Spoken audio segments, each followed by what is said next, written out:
best rivalry, I believe, in all of sports. Just about everybody in Alabama is on one side or the other. You've got to do it once to understand exactly what it's like. When you play this game, there's nothing like it.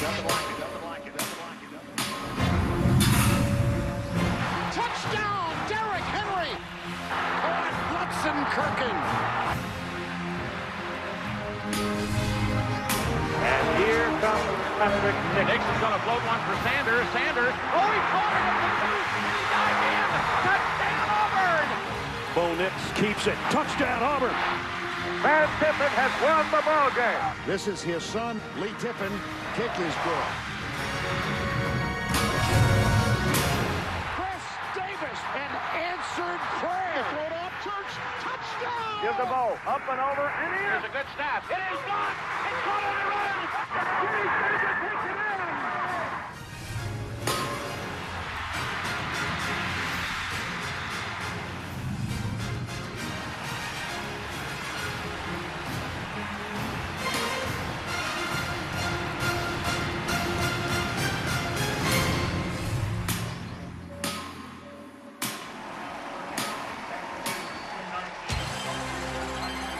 The Home Depot SEC on CBS brings us the 84th edition of the Iron Bowl. And from Pat Dye Field and Jordan-Hare Stadium in Auburn, it's the 15th-ranked Tigers against their arch nemesis from Tuscaloosa, the 5th-ranked Crimson Tide of Alabama.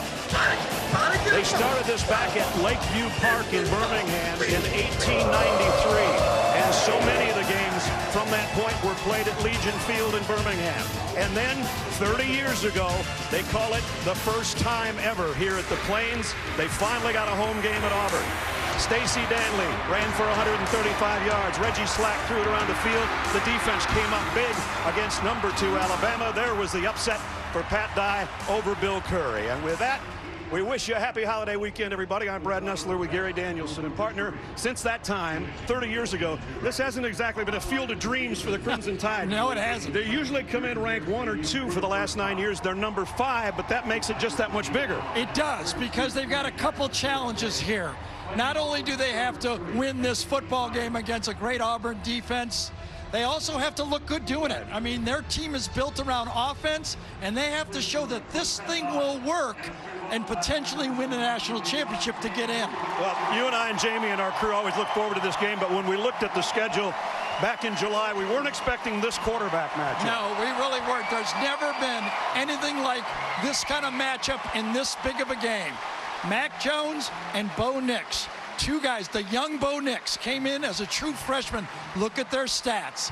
The young freshman actually has more snaps than the 3rd-year player, Mac Jones. Mac's had a couple warm-up games, but nothing like he's going to play today on the road against this great Auburn defense. Well, we've seen these guys a lot this year, and you look at the 2 teams, and they have 2 particular strengths, don't they? They do. You look at Alabama, their team is built on the perimeter. Their receivers are the stars of their team. 70% of their yards come in the passing game. Mac Jones can't play this game in second gear. He's got to rev up that Ferrari and use these receivers in this football game. But on the other side, the stars for Auburn are their defensive linemen. Marlon Davidson and big Derek Brown. Those 2 guys have to demand the double teams up front for that defense to work. Stars in this game, they got to be stars. Hey, you can't have an Alabama-Auburn game without using the word kick in there sometimes. No, whether it's punt, Bama, punt, or the kick 6, it's got to be there. And this is an interesting matchup in this game. Jalen Waddle is leading the country in punt return yardage, and Auburn is last in defending it. That might not be good. That could be a problem. 25 seniors being honored here today on Senior Day, playing their final game at Pat Dye Field, including the aforementioned Derek Brown, the All-American, with his little boy out there and his family. Marlon Davidson, part of that dynamic duo that we talked about. Will Hastings, who's had to come back from a couple of knee surgeries. Emotional day for him. And Prince Teo Wanogo made the longest trip from his native Nigeria to play on the Plains. 84th Iron Bowl is next. The Home Depot SEC on CBS is sponsored by GMC. Gillette, Chick-fil-A, and by Bud Light.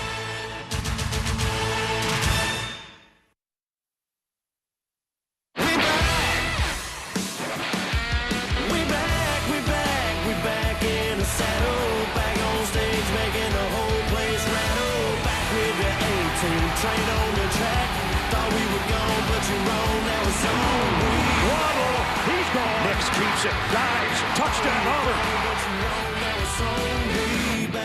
This is the Home Depot SEC on CBS. The best game from the best conference. Yeah, that means Alabama and Auburn, and here come the hometown Tigers, 8-3. Their only losses to number 2, number 4, and number 10. That's the kind of schedule they've had this year. And from Tuscaloosa, Crimson Tide of Alabama, 10-1. Their only setback to number 2 LSU. Third member on the field, Jamie Erdahl. Jamie. Oh, the Iron Bowl, Brad. If you grew up in this state, you are entrenched in its history and traditions. Well, you know what? Even if you didn't grow up here, if you have Alabama or Auburn football in your blood, you take it with you no matter where you are. Perfect example, Bo Nix. When his dad Patrick was done playing here at Auburn, he moved through the college coaching ranks. No matter where the Nix family was, they still rolled the trees after an Auburn win. This photo was in 2010 after the Iron Bowl, also known as the comeback. Bo told me his neighbors would see his siblings with toilet paper, think they were wreaking havoc on the neighborhood until they saw his mom was supervising the celebration. But this is Bo's Iron Bowl moment. He said it won't hit him until he takes the field for the final time before kickoff. But you have to remember, the dimensions are the same, the ball is the same, but he wants to take this moment and run with it, Brad. I would think the butterflies are about the size of the new War Eagle 8 Oria, who made her maiden flight here to midfield before the game. Alabama leads by 10 in the series.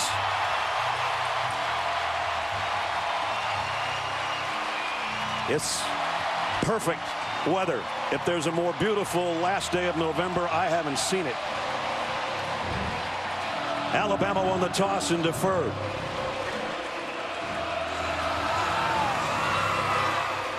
So Joseph Bullabus has it teed up. Noah Igbenogany and Matthew Hill wait deep. And Auburn will work from the 25-yard line. As we check the Chick-fil-A starting lineups. And it all starts with a guy that Jamie just spoke of, Bo Nix, whose dad Patrick played in the 90s here. And now this generation of Nix leads his team out.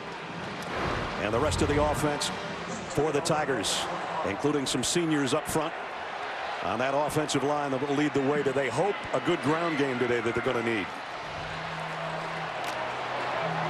First down, Auburn from the 25. Empty backfield. Nix, his first throw, lobs it over the middle to Schwartz. Schwartz has tremendous speed. He lost the football. Big scramble at the sideline. I think Auburn got back on top of it. I think they did too. And one of the most things that Gus Malzahn talked about was getting the ball in the hands of his speedster, finding ways. The next thing you should talk about is keeping it in the hands. Exactly. Good thing Shedrick Jackson was in the neighborhood to recover the fumble, and Schwartz limps or hops off after one play. Wow. You lose your speed receiver on the first play of the game. Hope it isn't too bad. I hope so too. E.J. Williams joins the backfield. And now shifts sides on first down at the 38. Nix throws back shoulder, got it complete. Seth Williams, first down Auburn. Good start. It is 2 for 2 for your young quarterback. A matchup against Trayvon Diggs right there to the outside. I actually thought he had a big deep, and he might just let it go deep. Still went back shoulder and executed perfectly. 53rd catch for Seth Williams, and out of the ground game to Williams. Anthony Jennings, part of the group there to make the tackle on the bottom. The Crimson Tide defensive lineup, you'll see with Jennings and Lewis, those two edge rushers, and a couple linebackers, some youth in that area. Jared Maiden, part of the secondary. He leads the way with 4 interceptions for the Crimson Tide defense.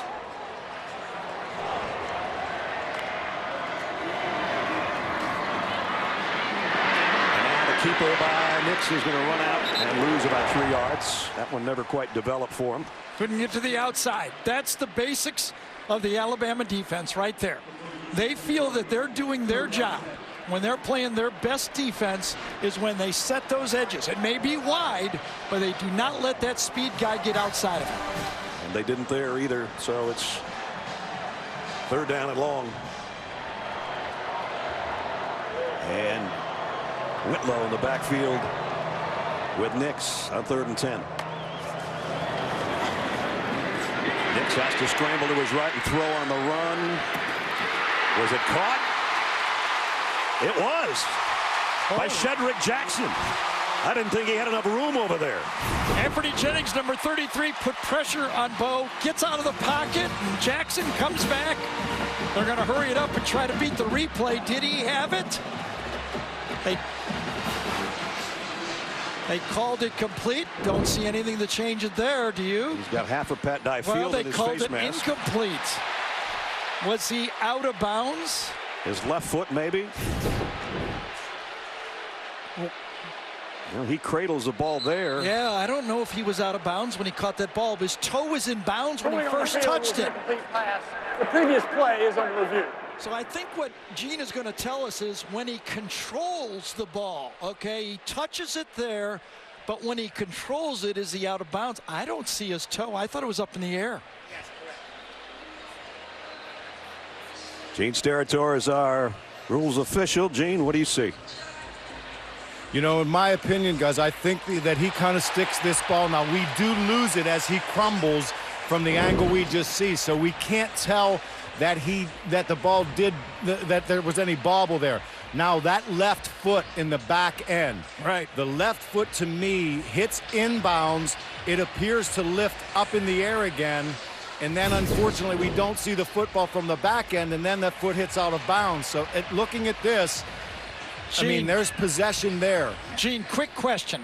Is there a difference of whether he was called incomplete because it was a non-catch or if his toe was out of bounds in the replay? No, I don't think that would be any deciding factor at all. After further review, the ruling on the field stands. The pass is incomplete. So if it was ruled incomplete because of his toe, or whether it was ruled incomplete because he didn't make the catch, which is it? We don't really know.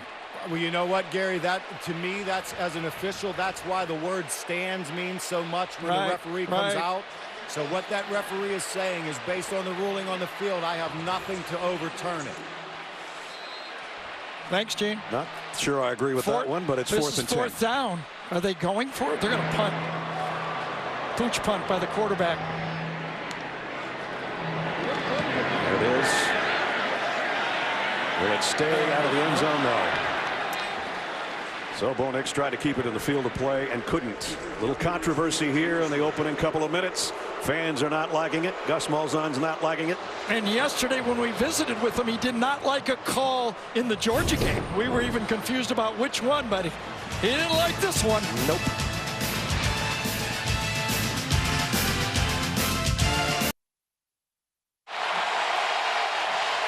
Gus Malzahn still not happy about that call before the break. Gene Steratore is still with us on a controversial catch, no catch. Yeah, the question again from us as they wait on us, Gene, is if they called it a catch, but it was ruled incomplete because of his toe, can the replay official ask what the call was?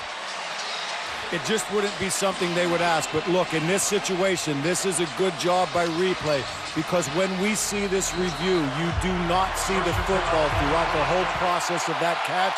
And I think it would be more controversial if they would have overturned it. All right, Gene. Thanks, Gene. First down, Najee Harris blasts his way for a first down as we take a look at the Chick-fil-A starting lineups. Starting with the guy making only his 3rd start, first time on the road in a hostile environment. Mac Jones 7 touchdowns, 1 interception. Played in the Arkansas game and then started last week against Western Carolina, but this is not Arkansas or Western Carolina defensively. This is Auburn. 2nd down in the yard. Najee Harris, 1st down run. And I thought he had the 1st down the first time he carried it. Definitely has it there. And the rest of the Alabama offense. And it starts a lot with Najee Harris now. He's got 10 rushing touchdowns, and he leads the country as a running back with 7 more as a receiver, Garrett. Yeah, he is definitely the point of the spear. The second half of the season, his emergence has changed the Bama offense a bit. 1st down at the 33. Quick throw out to Jerry Jeudy. Jeudy made 1 guy miss, but Auburn is there at the 35. Owen Pappo made the tackle, along with Jeremiah Denson. The Auburn defensive lineup. We talked about the 2 All-Americans, Marlon Davidson and Derek Brown on that front.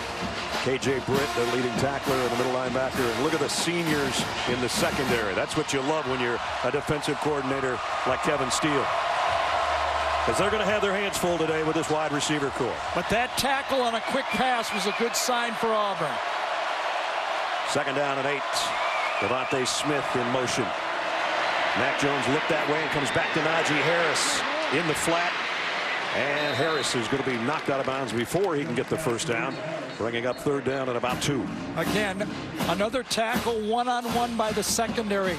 Probably the best tackling secondary, at least in the SEC, they've seen this year. And I think, as Brad told you, the fact that they're veterans and seen so much really allows them to make those plays. 1st 3rd down and short. Alabama good on 3rd down this year, 3rd in the country at 54%. 2 tight ends, and now it's a direct snap. Does Auburn have 12 men on the field, or is it a delay a game? Well, there's a flag either way.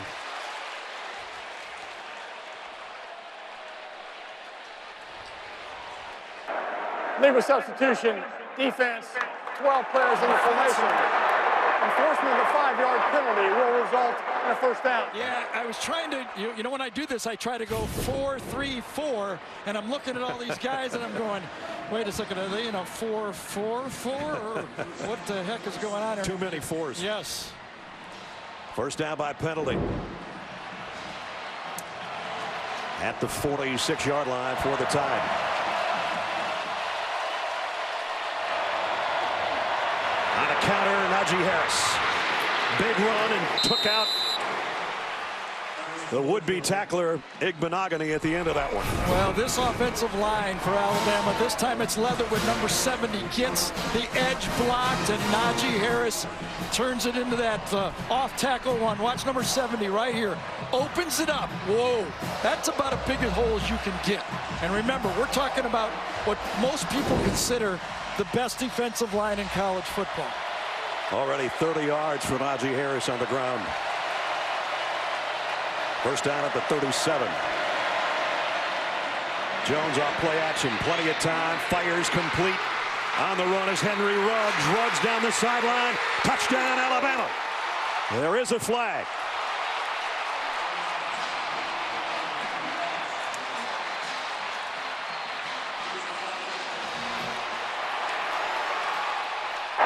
Holding on the offense, number 70. 2-yard penalty for previous. Take away a 37-yard touchdown with a holding. So last time it was Leatherwood against number 91, Nick Coe. He got the block. Same matchup in the pass offense this time. That's the holding call. He's got his hand out there. As he turns the corner, it looks like Coe kind of forced the call from the official. Could he have got there 1 step earlier? Got to be careful when you're on that edge. You got that center judge right behind you watching you play. Nick Coe, who has not made the impact on the Auburn defense that a lot of people had hoped for, and he made an impact there by getting the flag. He was preseason All-SEC. Najee Harris busts off the right side. Harris inside the 40 and a hurdle and another 1st down. We've seen that before. All the way back to our first game against South Carolina on a screen pass.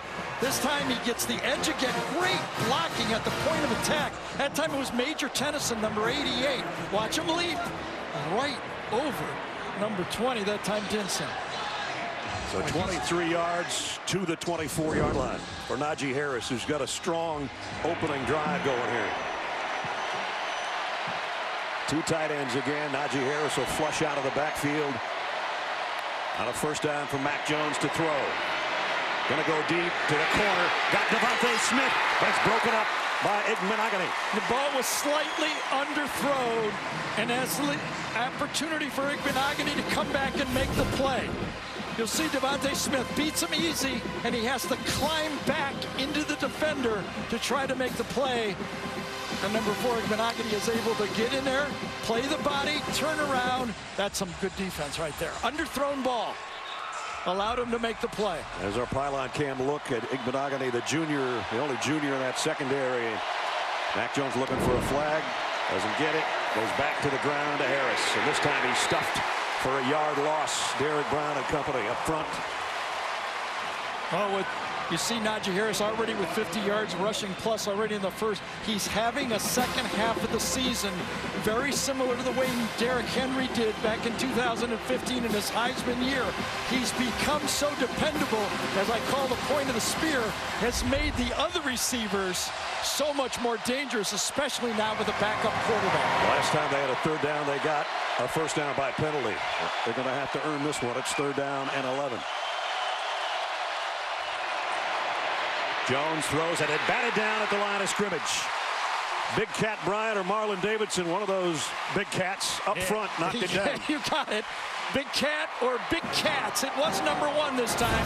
Had got it playing left defense, and then over here to the right side of the offense. Jumps up and swats it down. Derek Brown has already demanded double teams in this game, but this time Deontay Brown's got him one-on-one and got a lot of them one-on-one on that one. Joseph Bulovas to try a 43-yard field goal. Kicking has always been a little bit of an issue for Alabama over the years. Trying to put the Tide on the board, and he's dead center with that one. His only attempt over 40 was against Tennessee, and he missed it. He made that one. Kicking in the game. Tide has to settle for 3 out in front here on the road. Adam Zucker in New York with this Papa John's update. Number 4, Georgia, no trouble scoring on Georgia Tech today. Jake Fromm to George Pickens for one of his 4 touchdown passes in a 52-7 win. But a few minutes later, Pickens gets ejected for trading punches with Trey Swilling. By rule, he'll be suspended for the first half of the SEC championship game. The Dogs also lost DeAndre Swift to injury in this game as we go back to the Iron Bowl. Going to be out of skill position players by the time we get to Mercedes-Benz Stadium next week. As Lawrence Cager's out with an ankle, DeAndre Swift, they don't know the extent of his injury, and Pickens out first half, as Zuck just said, of the SEC championship game. That doesn't help Jake Fromm's cause. Hard to guess with those 3 guys which one's more important now. Yeah. Because of the first 2, Pickens is important, but they got to have Swift, in my mind. Pickens has had some problems controlling his emotions at times this year, and that one's really costly. This kick is returnable from the 7-yard line. Noah Igbenogany. And he gets out around the 28, maybe the 29-yard line for Auburn to start offensively there. Streaming CBS Sports HQ, the complete free and always on Sports Network for nonstop highlights, breaking news, and expert picks. Download the CBS Sports app on your phone or connected TV to watch today. Gary will be along with the HQ gang following our Iron Bowl. Alabama leads it after a 52-yard drive in 10 plays. Most of it was Najee Harris, and Bulovas capped it with the 43-yard field goal. Here's an end around of Matthew Hill. Oh, man, did he get stuck by Xavier McKinney at the end of that one. And I wonder if that would have been Anthony Schwartz if he was healthy enough. I'm looking down there. He's still jogging on the sideline. Jamie says he is going to come back, they think. So he's still testing it out, though. He doesn't even have his helmet on yet.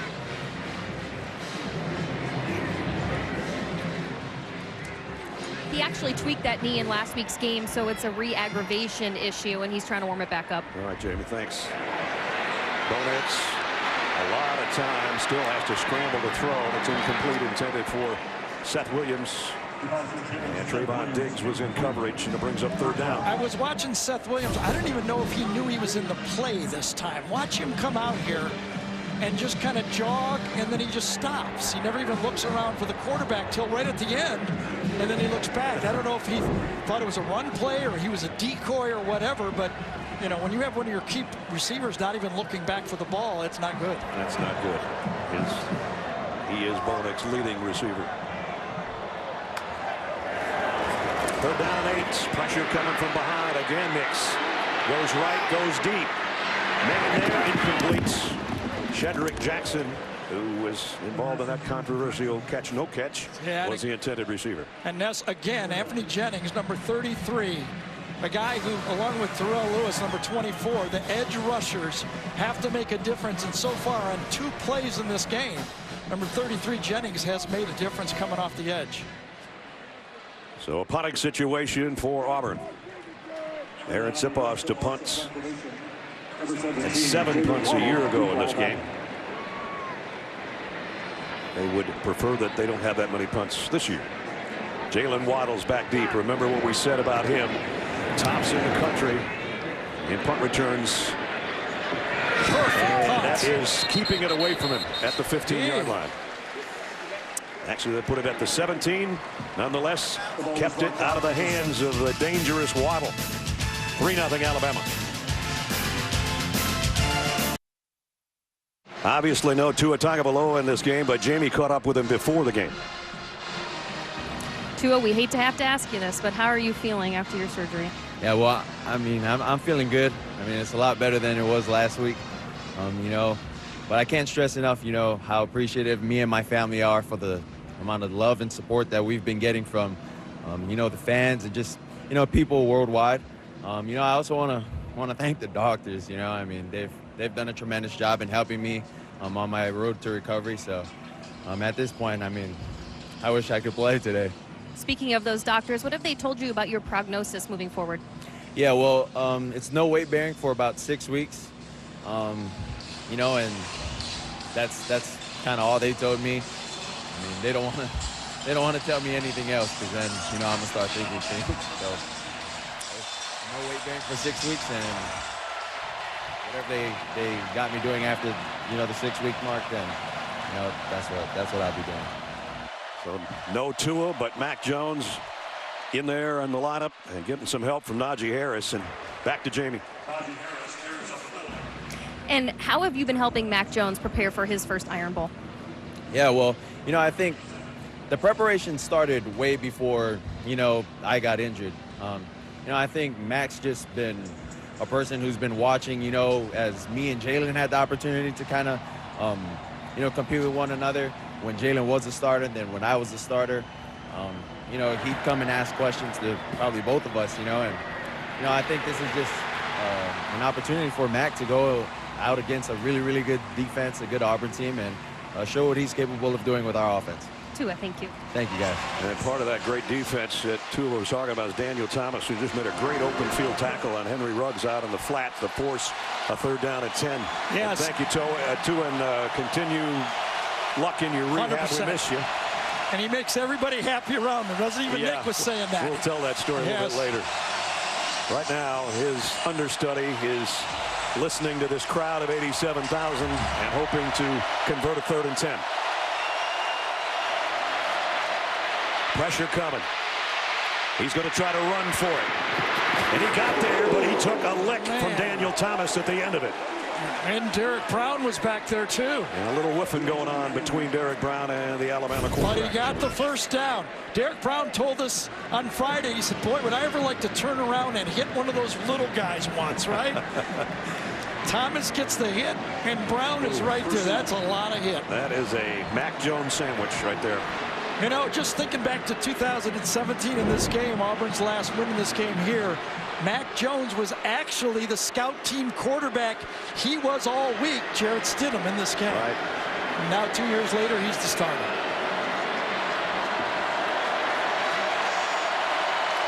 First down after the 11-yard pickup by Jones. He's going to get dropped this time, though, on the blitz from the secondary. Smoke Monday just smoked him for a loss of about 7. And he timed this one up perfectly.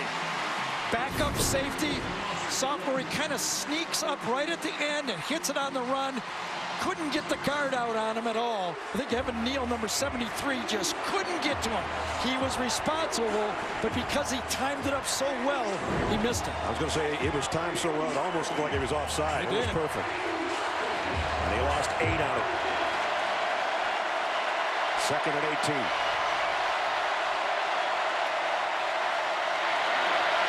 Screen pass, Najee Harris trying to spin away, but he can't get away from the Auburn defense.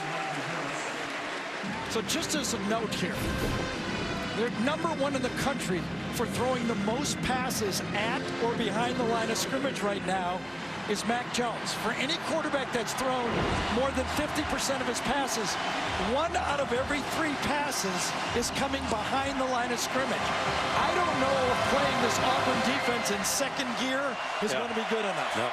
Going to have to throw it down the seam a little bit in the middle of the field sometime. Might be right here. 3rd down and 15. Oops. Going to be 3rd down and 20. Yeah, and this might be a spot where you're just kind of False start, offense number 74. 5-yard penalty. This might be the time, run the draw play and not let Mac Jones make a big mistake right here.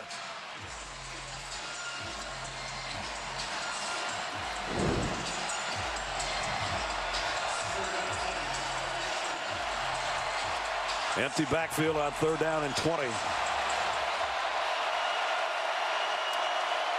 All the big play wide receivers for Alabama are out there, but they've been kept in check here so far in the first 11 minutes. Jones has all day. Crossing route to Najee Harris. Going to have to beat a couple defenders and won't. And it's punting time. Owen Pappo, the freshman linebacker, stayed with him to make the tackle. So Alabama's going to have to punt for the first time. Can this Auburn defense force the Alabama offense to do something they don't want to do? And what they don't want to do right now is throw the ball down the field. That's right. Ty Pirine to punt. Christian Tutt, actually one of the better punt returners in the country as well. Not #1 like Waddle, but a very good one in the top 5 is on the other end. Looking up in the sun, he'll take it at the 31, broke 1 tackle, and another. Tutt across midfield. Christian Tutt all the way to the 32-yard line. Hurt at the end of the run back, but it was a beauty. Hopefully not hurt too bad. I think it was Anthony Jennings again making the big play on the punt return. Starters on the field. He's right here on the right side, and it comes back into him. Daniel Thomas gets a block, cut back, and watch number 33 save the day. And again, the concern, as you see the hit by Jennings right there, that upended Tutt after a 37-yard punt return. They continue to look at him, and his teammates gather around.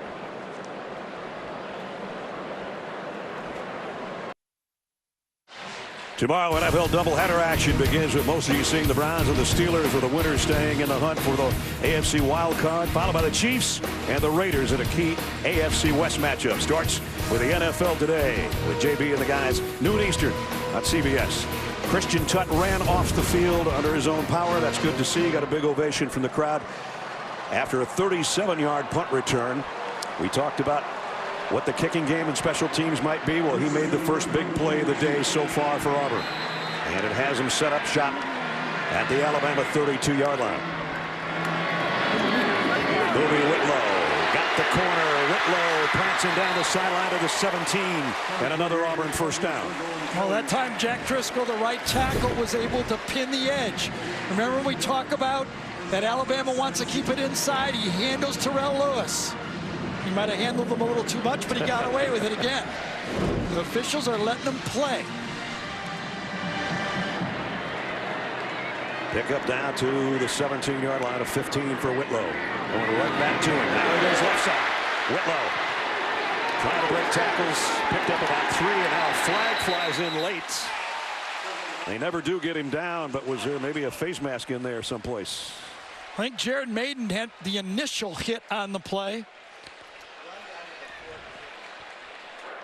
Personal foul, face mask, defense number 35. After kicking to the goal, automatic first down. Going to be on Shane Lee. At least that's who it was called on, and it is right. It was 35. I believe it was too. Yeah. Right at the end of it, just before it ended, Shane Lee came in late and got the late face mask. So Auburn threatening here with 2:20 remaining in the first quarter. Good news on this drive, though. Auburn being able to help the quarterback with the running game. First and goal at the 7. Nix keeps it, scores, standing up, touchdown, Auburn.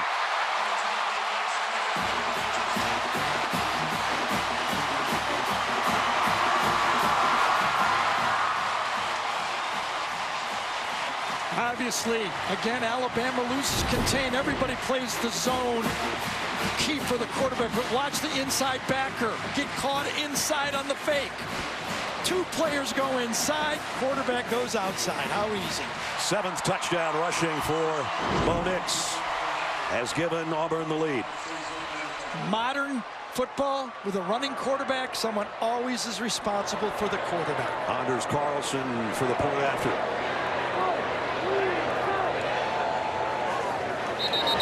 And a whistle before the kick.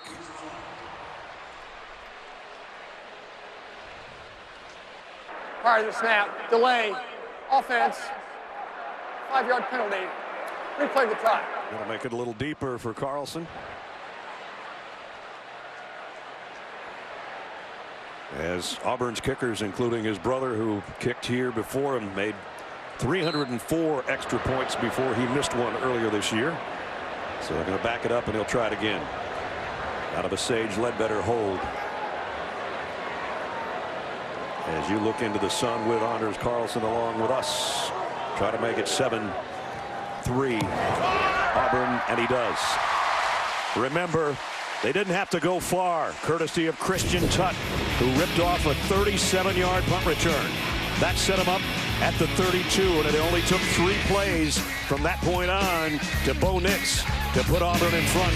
7-3 Tigers.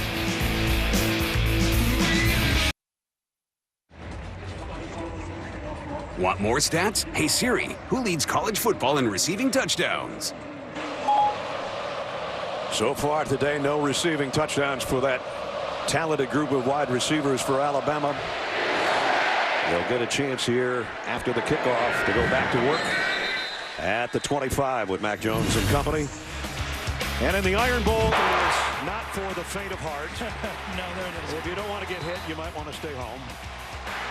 This is just some of the action from the first 13 minutes of the first quarter. The intensity in this game, and what makes this rivalry so big is matches the intensity the other 364 That's days right. in this area.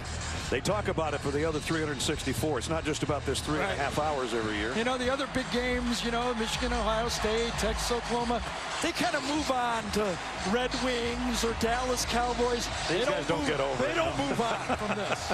There is no moving on in the state of Alabama. Is Alabama going to loosen up this defense? Right now, Mac Jones is 5 out of 7, but for only 8 yards passing. He's going to throw short again, but it's to Devontae Smith, who got it out to the 30, as we check in with Jamie. Well, while Auburn was optimistic, they continue to work on Anthony Schwartz's right knee, but he is headed into the locker room after several doctors checked him out. All right, Jamie, thanks. That takes away a big-time speed guy for the Auburn offense. We talk about Alabama's profile, what they are. They're 3rd in the nation in 20-plus plays. 81, 66 of them through the air. Second down and 4, Najee Harris straight up the middle, and again a first down run by Najee Harris. If you didn't know Mac Jones coming in, it's Michael McCorkle Jones. That's where the Mac comes from. Had offers from a lot of places. His family big into tennis, played both college and pro. His dad did, and his team calls him Joker. Nothing to joke around about when your first start is on the road at Jordan-Hare Stadium. This is a tough matchup for any quarterback. First down. Devontae Smith in motion. They're going to throw it out to him in the flat, looking for a block. Flag is down. He's going to have a holding call, I think, on Jalen Waddle. At least that's where the penalty marker was thrown. Came out really early. I'm wondering if it was misalignment or somebody lined up offsides as well. I don't No, you're right. Yes. 5-yard penalty. Replay first down. I think the press coverage to the inside of the slot actually lined up offsides. That's a little too pressing. Yes, remember the inside of the slot is backed up a yard and he's right on that line there. I think that's who got called. So first down and 5 at the 41-yard line. Each team with 3 penalties here early. Play action for Jones, steps up, pressure in the pocket, got back to the line of scrimmage, but that's about it. Marlon Davidson was coming around the corner. Big Marlon. Yep. Well, what's happened to Derek Brown? Watch the game plan. Demands the double team. We said great players demand it, and he got the tackle and the guard on the play. A little help from Willis and Deontay Brown. That's a tough matchup even for the All-American Derek Brown. But he's doing his job eating up 2 blockers. Right. Somebody else has to do it now. Second down and 4. Kendall Randolph, the big tight end, is in there. Najee Harris is into the secondary. Another big run for Najee here in the final seconds of the first quarter. Well, when we mentioned Derrick Henry, remember in the 2015 game, he had 46 carries for 271 yards in this game. Winning the rushing game in this game has meant a lot. Puts Najee Harris over 1,000 with a 14-yard gallop. Puts us to the end of the first quarter. Auburn at home leading 7-3. We'll return to Auburn and Jordan-Hare Stadium after this message and a word from your local station.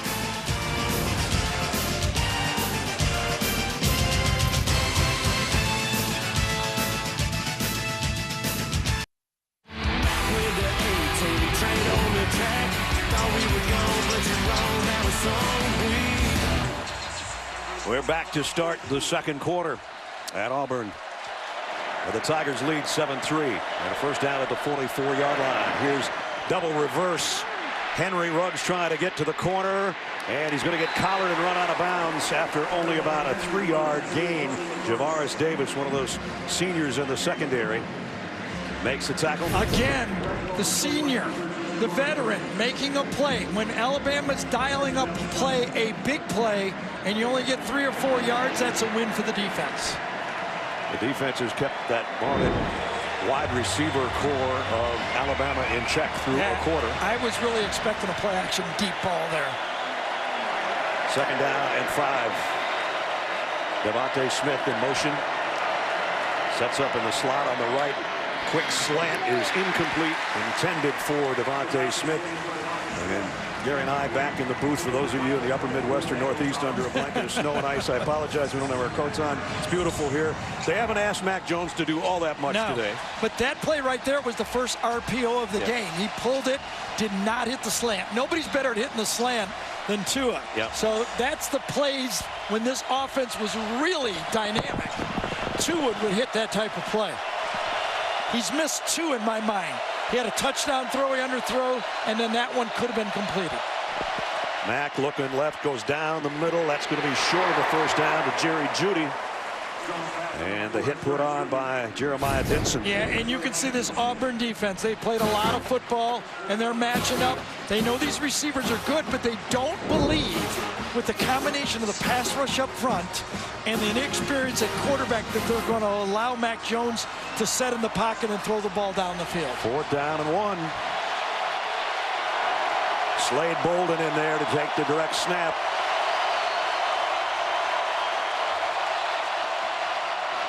He'll keep it. He'll get the first down. Well done. In there for one play. Did what he was supposed to do. Pick up the first down. We saw him one time before and he didn't make it. Come in with it again.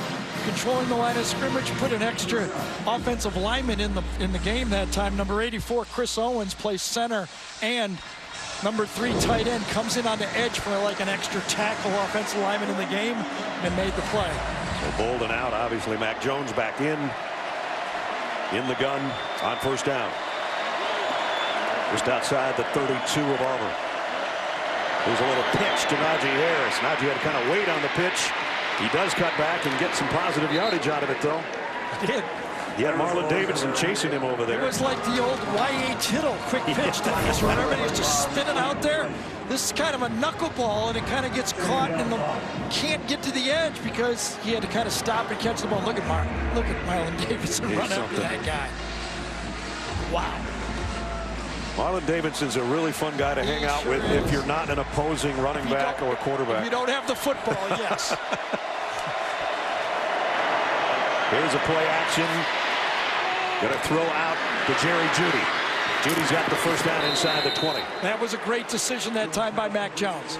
That play was set up to go the ball deep. Covered well by the Auburn secondary. Jeudy is really a decoy to the outside like a quick screen. He wants to go deep, nothing there, takes the easy throw and the positive yards. Jones looks to the sideline. There's a quarterback comparison so far. Only 30 yards on those 8 completions. Making decisions like that will give you more opportunities to throw from your offensive coordinator there. Brian Robinson in the backfield with Jones here. And he'll get the carry for a couple. As Tyrone Truesdale, who's kind of the unheralded guy on the front wall for Auburn, made the tackle.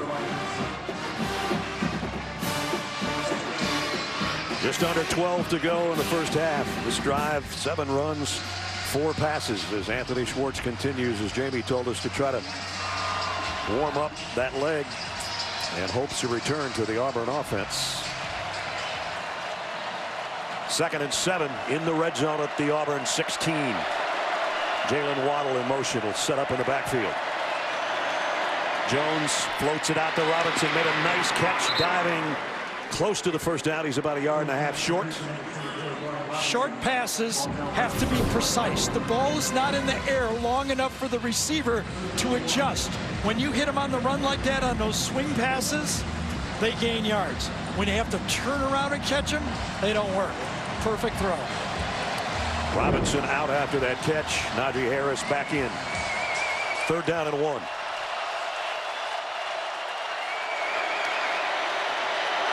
Harris got it by a couple yards. It'll be 1st and goal. Smoke Monday tripped him up. Alabama's red zone offense this year. As you take a look, 37 touchdowns when they get down up to 54 trips in.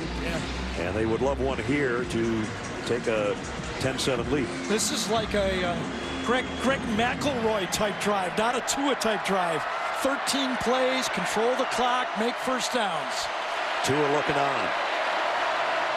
Mac Jones under center. The give is to Najee Harris on a counter, and he'll dive in for the touchdown, Alabama.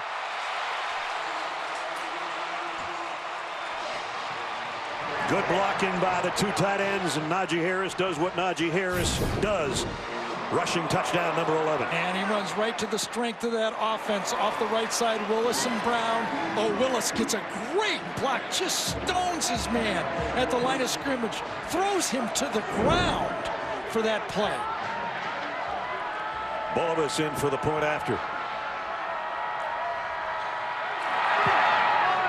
Up and good.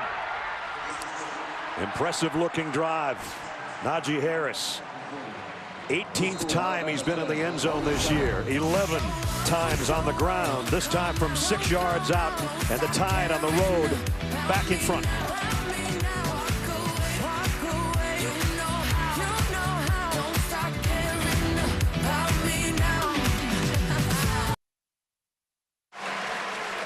Derek Brown, the All-America defensive tackle, just now walking off the field, was injured on the extra point. It was. He's right here. He leaps up on the play and comes down awkwardly. Trying to get a hand on the extra point, and then there's the landing, which was not a good one. Right there, slipped. Yeah, you can see him slip in his left leg. Right leg gets kind of twisted there, and he grabs his right calf right away. He did walk off on his own, though, and he is headed to the Auburn medical tent. Meanwhile, Alabama will have a 75-yard drive and 14 plays to take the lead. Bulovas kick. Fair catch taken by Igbenogany back inside the 5. Ness, one more look at this touchdown. Jedrick Willis against Marlon Davidson matched up right here. These two guys okay? Mana against man. Watch this. Willis throws him down and then falls on him. That is man-to-man combat. And Najee goes airborne for the touchdown to cap it. Roger McCreary grabbing air. Yeah, there's the big guy. First down at the 25. Play action. Nix rolls, wants to throw back, almost had it picked off. He was guessing. Anthony Jennings, and he's down. Yep. Jennings, who's been basically all over the football field making plays in the pass rush, on special teams, and now reading this throwback pass. And man on the line of scrimmage, he sees it, he falls back into it at the last second, and wow. Mike Horton let him have it.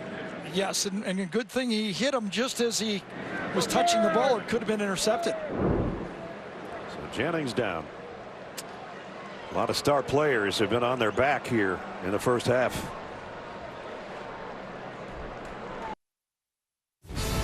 Adam Zucker with the Heisman Watch, presented by Nissan. J.K. Dobbins finding the end zone a career-high 4 times, going for a career-high 211 yards in #1 Ohio State's dominant win over Michigan, their 8th straight in the rivalry.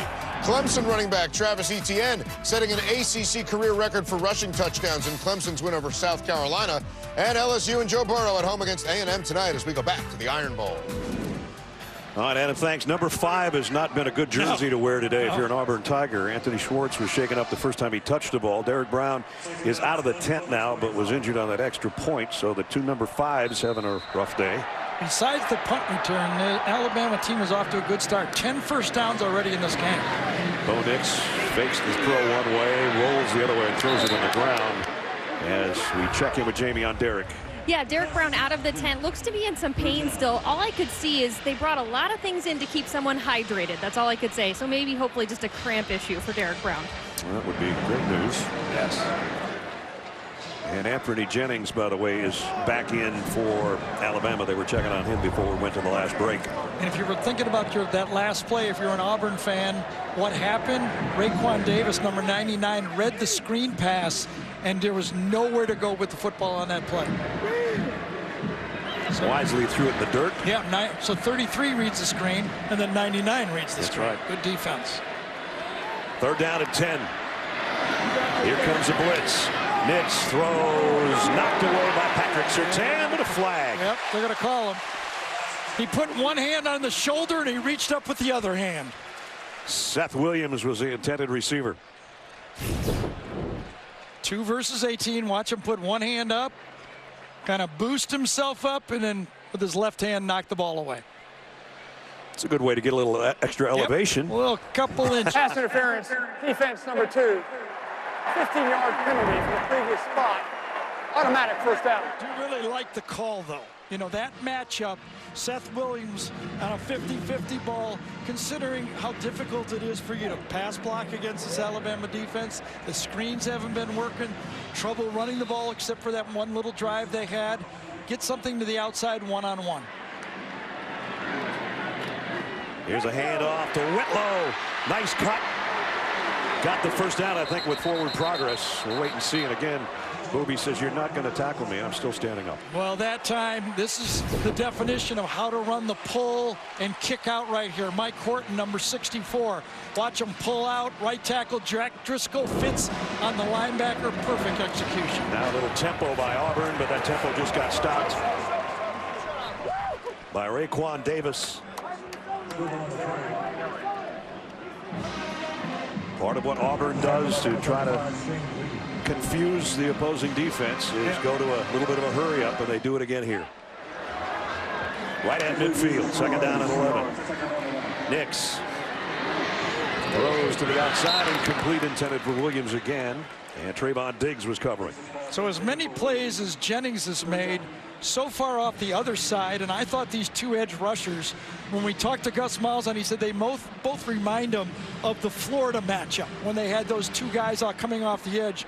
So far, Lewis, number 24, has not been able to do what 33 has been in the game. Those 2 guys have to be the rushers in this passing game. 3rd and long again from midfield.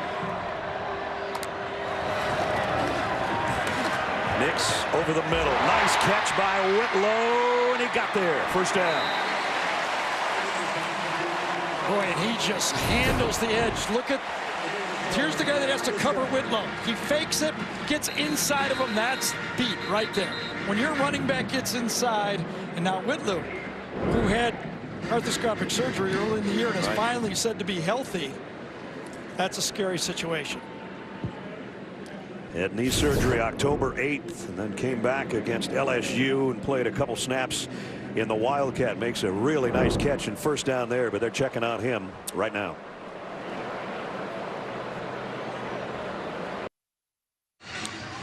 Every family has a little drama. This one comes with laughs too. Spend some time with the Cooper family and a new young Sheldon this Thursday at 8, 7 Central on CBS. The Whitlow family probably kind of holding their breath after Booby was injured on that last catch and run for a first down. And again, you can see the look on his face. Yeah, when you've had an injury like that, first it scares you, and then you just hope, like, whoa, I hope this is just a little tweak here. Right. He did get the first down at the 38-yard line, and Sean Shivers comes in his stead in the backfield, but is actually out in the slot as a receiver. Alabama has been in their nickel defense almost a whole football game. Gene Carter, number 5, has been as the nickel back. He's lined up right there. They make the jet sweep. Bo Nix is going to take off on his own. He got around the middle linebacker and then some. Run out of bounds by Lee, but he's got a first down. All year, I've been talking about the Auburn offense, whether it would work without a running quarterback, right? And Gus looked at us Friday and said, he's running this game. It's the last game. Exactly. I don't have to save him for anything. Pick up of 14. Down to the Alabama 24. DJ Williams in the backfield now. The 3 receivers are the top. And they'll give it to Williams. And he's dragged down for a loss by Christian Barmore. Yes. Well, let's test your knowledge with today's Aflac trivia question. If Bo doesn't snap the ball before I get the question out, at least. Who are the only 2 true freshman quarterbacks to defeat Alabama under Nick Saban? This is a guy that's trying to do it. The freshman, Bo Nix.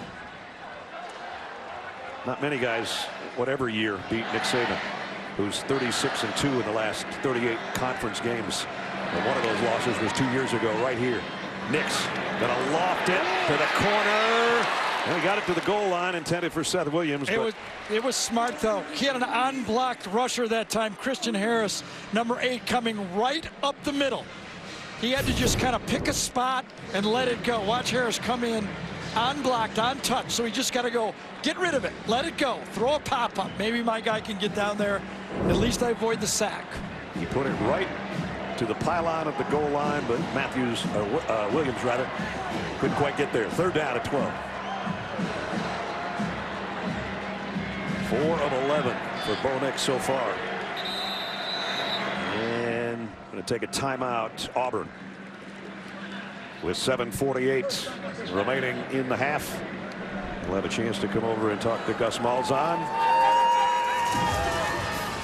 87,000 plus with us here at Jordan-Hare Stadium today on a beautiful day in Auburn, Alabama. I'm Adam Zucker. Coming up on the Geico Halftime Report, we'll get you caught up on all the other action, including Kentucky winning the Governor's Cup behind Lynn Bowden. 4 rushing touchdowns, part of his 284 yards on the ground against Louisville in a 45-13 win.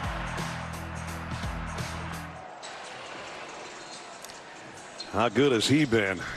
And out of position at quarterback. There's much more to the puzzle on the critically acclaimed new series, Evil, all new Thursday at 10, 9 Central on CBS. Couple things to think about here with this call for Gus Malzahn. Anders Carlson is 9 for 9 inside the 40, but only 4 for 11 outside the 40 on the field goal. And I think back to that Florida game when he was a little too aggressive. He got one picked off in the end zone. He said, yeah, but he had the check down. Next time, he'll hit the check down. Let's see if it works. Third down and 13. Nix gives it off. They play it conservatively on the ground. And Raekwon Davis makes the tackle of DJ Williams. And so Anders Carlson and company will be taking the field. Yeah, because but we've seen him, what, twice, 3 times, and I said, Coach, that's the one call I didn't like. he didn't like I said it, but he goes, next time we'll do something better. Well, these last 3 games for Anders have been kind of up and down and all around. 13 out of 20 on the year. It's a 43-yard field goal attempt to try to tie the game up. Ledbetter to hold. Carlson's kick is a beauty. 5 for 12 outside 40. He'll take that one. Yes, he will. 7:04 remaining first half. Dead even in Auburn.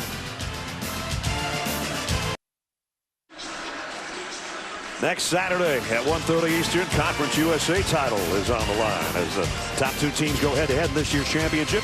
Only on CBS Sports Network, the 24-hour home of CBS Sports.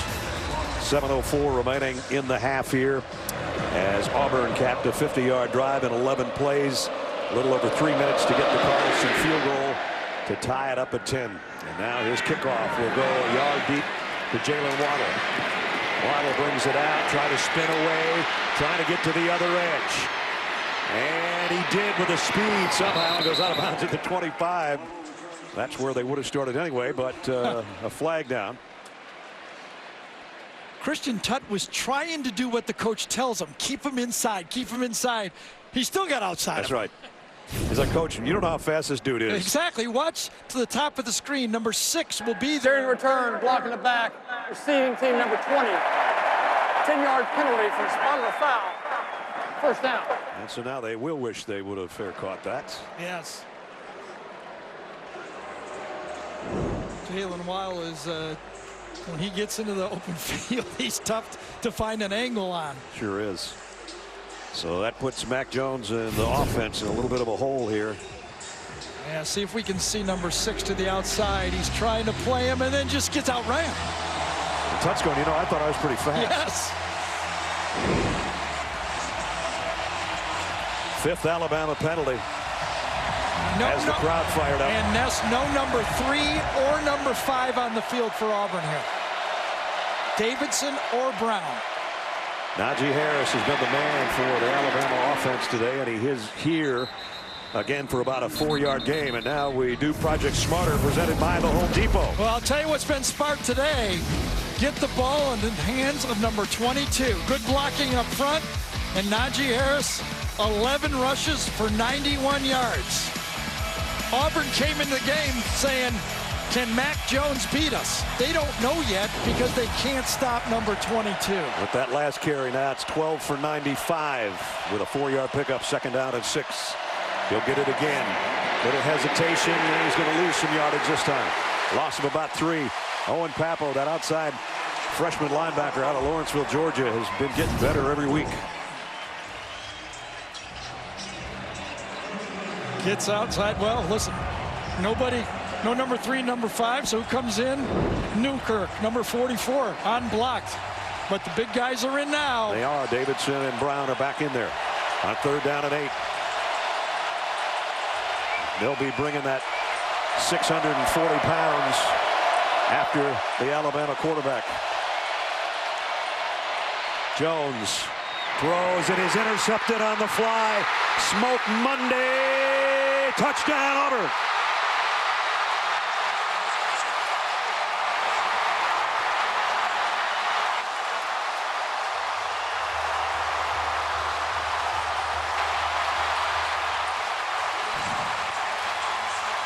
The Auburn defense has put the Tigers in front. He didn't have anybody in his face. He had the crossing routes in front of him. Good protection. Step up into throw, and it sails. Trying to throw the crossing route to Judy, and it just, oh, actually it was Judy on the out route that time, and it just aimed it, and it sailed on him for a pick 6. Anders Carlson, extra point is good. And they got the ability to put the pressure on Jones because they stopped Najee Harris the play before.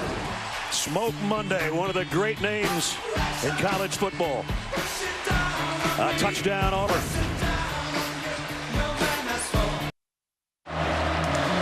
Smoke Monday on a Saturday with his first interception of the season, and it's a pick 6. Again, if you stop the run, you get an opportunity to not only rush the passer, but put coverage. Just a bad throw.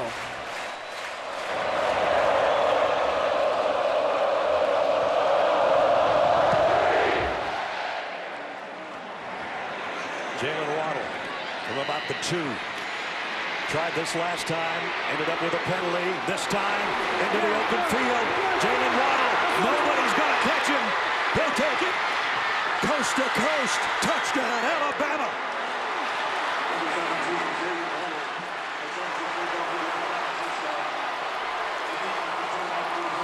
"98 yards." Just like that. Did you see those last 20 yards when he accelerated? When he knew that Auburn defender had an angle on him. Watch from about the 25-yard line in. Right there. When Ness said no one's going to catch him, nobody did. Jalen Waddle, the #1 punt returner in the country. In this case, the #1 kick returner at Jordan Hare. So everybody thinks all the momentum is going to Auburn, and all of a sudden, in 14 seconds, it's all different.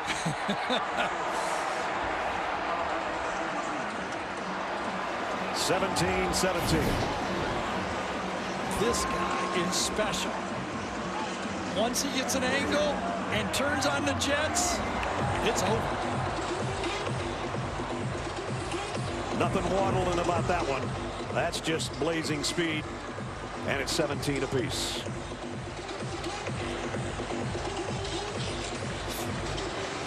So 2 touchdowns in a span of 14 seconds. 17-17. How would you like to have a team where that's your #4 receiver? Yeah, that's right. Forget about Ruggs and Smith and Judy. This Waddle guy's okay too. Yes.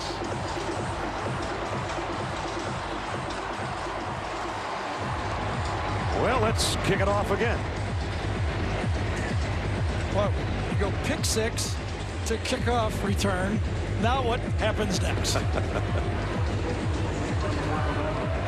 Joseph Bulovas has it teed up. Number 19, Matthew Hill.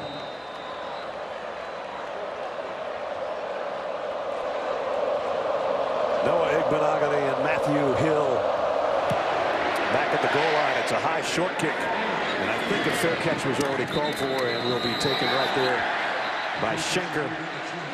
So they'll start about where he caught it at the 25. So it's never easy for a quarterback. 10 guys do their job, nobody in front of you, wide open receiver, and you just sail it over his head for the toughest words for a quarterback to hear, a pick 6. But you got some good players on your team, and they get back 17-17 with the special number 17 doing it. Well, we've still got 5:22 to go in the second quarter. All kinds of fireworks in the 84th Iron Bowl so far. Yeah, these games at this stadium are pretty good. Yeah, they are. Not bad. That's Hastings in motion into the slot for Auburn. They fired, and that one's great coverage. Broken great up. Coverage. Shane Lee, the linebacker, Trayvon Diggs back there with Seth Williams.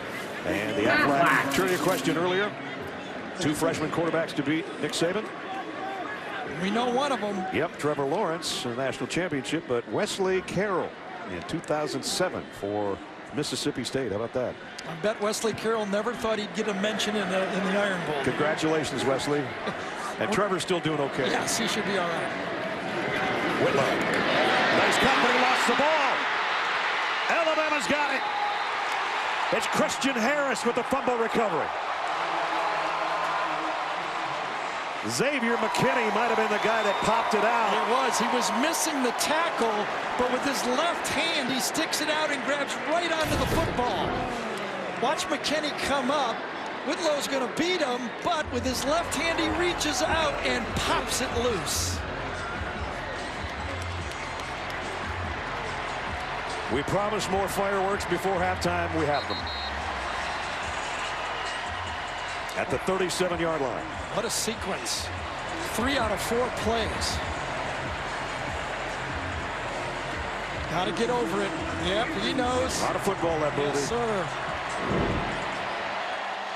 Now do you just go back to number 22 and reestablish him? And they're going to give Mac Jones a shot. Pump fake, deep ball, left sideline. DeVonta Smith in stride. Beautiful. They don't. DeVonta Smith runs an out and up. Man-to-man coverage. Watch him go out and then up. Out, up, and a perfect throw. How about backing that one up? A pick six to a perfect throw for Mac Jones. Now back to 22. Maybe got a yard. Got to give Steve Sarkisian credit for that. Longtime quarterback. We covered him back in the day, 95, 96. Yeah. A quarterback understands, I got to give my guy another throw, get him back in the game, and he performs it. What a way to get him back in the game. A 33-yard strike to the 4-yard line. There's Steve Sarkisian, the offensive coordinator. Gary and I did his games when he was at BYU. That's what Gary was talking about. Takes us back a ways. Yes, takes Sark back a ways. Second and goal at the 3. Play action bootleg. Jones in trouble. Is just going to throw it in the dirt. And he goes in the dirt. Again, really good coverage that time for Auburn. The veteran, Daniel Thomas, number 24, handles the faking back out on the flat. Mac has nowhere to go with the ball, just lives to snap at another play. Ubi Whitlow is hoping that Auburn defense can hold here at least to a field goal. Third down and goal. And Kendall Randolph, number 85, the extra offensive lineman, is still in the game. Meanwhile, Auburn changes up some of their defensive personnel. And now we're going to have a timeout, I think, somewhere. Everybody trying to get their troops lined up where they want them. So 4:16 remaining. We got a third and a big goal for Nick Saban and the Tide when we come back.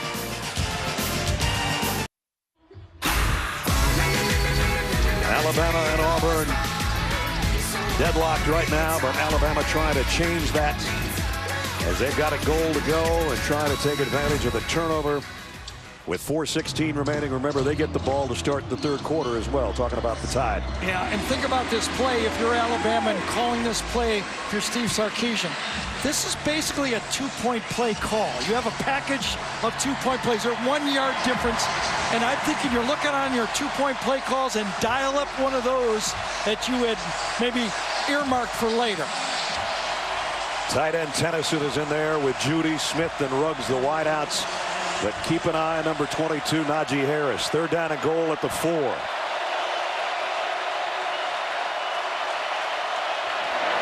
Jones bobbled the snap, has to let go before he wanted to, but he got it to Ruggs for the touchdown. And you know, Ness, last time Mac Jones on the pick six has a clean pocket. This time Derek Brown does a spin move. Watch him get in his face right away.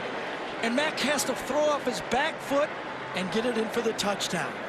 Boy, for a guy that threw a pick six interception, the 33-yard dart to DeVonta Smith, and then under duress, and I mean duress, yes, puts it right on the money to Ruggs for the 4-yard touchdown. So the fumble definitely costly, and the extra point is good. Amazing, isn't it? Sometimes you get the perfect pocket, guy wide open, you let it sail. You got some coming right at you, you just use your instincts and let that football go. And he just does it, what he's done maybe his whole life playing quarterback. Don't think about anything. Just under duress, let it fly. And he throws it perfectly. Sure did. And for Henry Ruggs, his 7th touchdown receiving of the year as Derek Brown plants the Alabama quarterback. But Alabama plants 7 more on the board. And they're up 24-17. And that was Mac Jones's drive right there. Hit the one to DeVonta Smith, and then he comes back with that one. Quarterback comparisons. The guy who plays so well at home, Bo Nix, struggling through a 4 for 12. And Mac Jones, everybody was worried about making his first start in a hostile environment. He has answered the call here in the last couple of minutes after the interception. Yeah, I think that Jalen Waddle kickoff return really gave him a nice deep breath there. Yep. You know, like, I got guys, I know I got guys that can make big plays. I just need to relax and do my job. And then, as you said, my offensive coordinator have enough faith in me to let me rip one down the sideline. Yeah, really a great call. I'm thinking they're going to go back to Najee, kind of scoot it through there a few times, and then go play action pass. He goes, no, give your ball right back, and he hits him.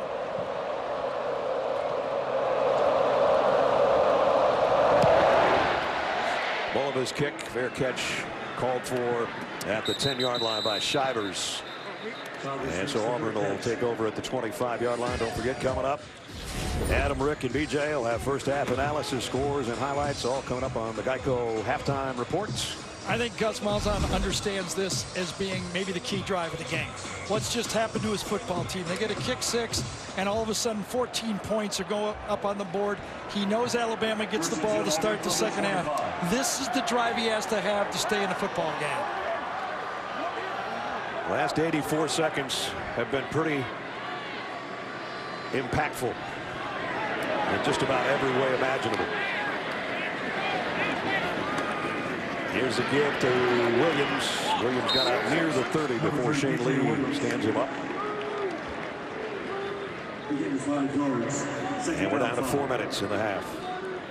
Second down and 5 upcoming.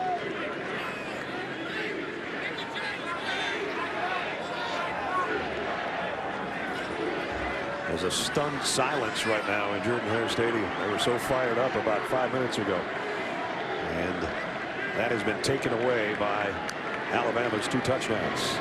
Nix throws out in the flat to Hill.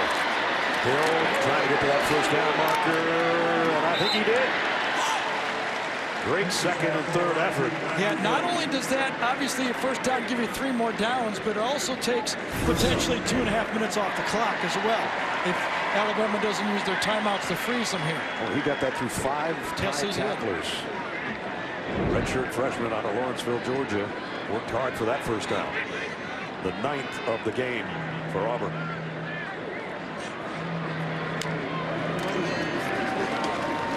Back to Williams, and he runs into a stone wall. Anthony Jennings and Christian Barmore meet him. Beautiful day on the plains. And as you look atop Pat Dye Field at Jordan-Hare Stadium, our aerial coverage is sponsored by State Farm. Brad Nessler, Gary Danielson, Jamie Erdahl, and our CBS crew here for the 84th Iron Bowl that has 2:40 remaining in the half.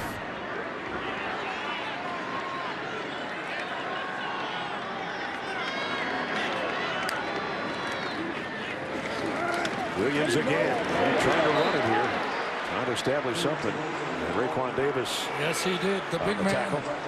A bit Nick this week. Nick Saban said it was a game-time decision, but watching Raekwon warm up, he knew he was going to play. He just handles Mike Horton that time and throws him away to make the tackle. He had a season-high 7 tackles in the Iron Bowl last year in Tuscaloosa. He's had a good first half here. It has 2 minutes remaining. Whitlow back in the backfield on 3rd down and 8. Nick's blitz is coming from Xavier McKinney. He's going to throw deep for Seth Williams. Did he make a one-hand catch? Wow! He did. And if you're Patrick Surtain right now, you're just going, hey, great play. I can't cover you any better than that. And you caught it one hand, helped it in, and controlled it. That's as good as I can play defense. Perfect throw, great catch. Guy who grew up as a youngster being an Alabama fan, he said that changed in a hurry when I decided I was going to wear burnt orange and navy. Yes.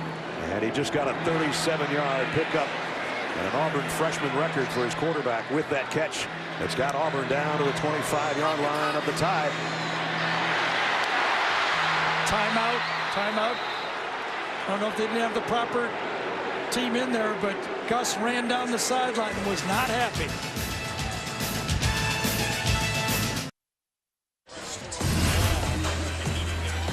Take you back to 93. Bo Nix's daddy, Patrick, going to the corner. Frank Sanders is there for the touchdown and a 22-14 Auburn victory. And today, just moments ago, it was his son, Bo, throwing a very similar pass, this time to Seth Williams. And that has Auburn at least approaching the red zone. They're at the 25-yard line with 1:20 to go. And of course, that first game of the year when he hit number 18 for the touchdown to beat Oregon, maybe the biggest impactful game of the season all year. First down from the 25. Nix in trouble. Lofts it. Got it. Complete to Hastings. I thought for sure he was throwing it away. Hastings says no. I'm a senior. Exactly. I want this one. Hastings lined up on the right. I never think he saw him. I don't think he saw him. There's no way he's going. And Hastings goes, get 1 foot in. That's all I need. Hastings, who battled back from 2 knee surgeries last year, playing in his final game at home. Saw him. Boy, that looked like his dad getting a rebound back in the day. At the 14, first down.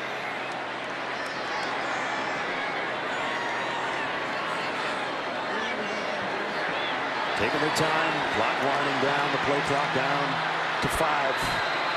Oh my goodness. They're going to take another timeout. Oh my goodness. And I tell you what, that time, Gus has when he wants a play run, he points to the ground.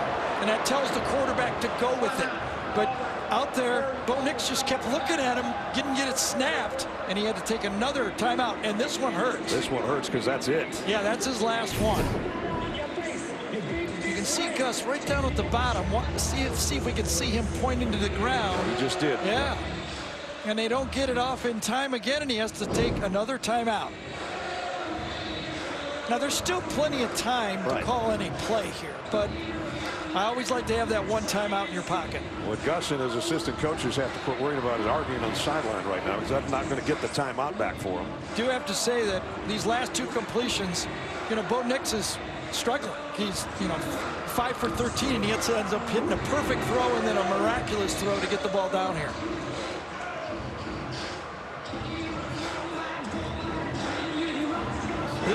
This is Gus offense. He runs the whole thing. In practice, he's on the headsets. He's doing the substitutions. He's calling the play. He is in charge of every part of this offense. First down, 1:12 remaining. Sal Canella down to the bottom of your screen, a bigger wide receiver. Nix pump fakes. Now goes to the end zone to Canella. Touchdown.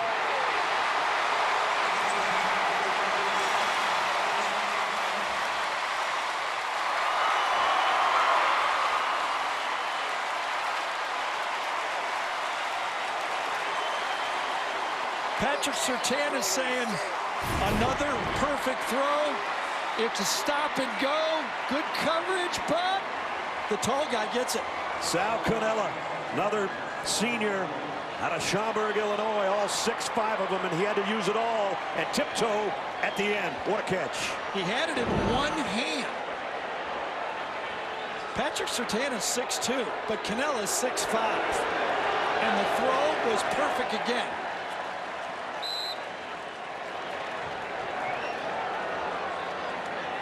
That is Canella's first touchdown catch of the year. And I didn't see him on the field before that play. We saw him there, that's for sure. 75 yards in 7 plays for the Auburn Tigers. A little over 3 minutes. So Rodix looking up at his handiwork on this one. So which play was more improbable? The first one, great coverage, perfect throw, one-handed catch. That's trying to throw it away. Now I throw it away, and Hastings comes over and makes the catch. Vote number 2. Or number 3, bring a guy off the bench with a stop and go and a 1-foot toe dance. All 3 seem to be as good as each other. What a last 5 minutes of football we've had. Unbelievable. 1:06 still remaining in the half, so don't go anywhere yet. Canella, that's his 9th catch all year and his first touchdown grab. He had 3 touchdown receptions a year ago of his 12 catches.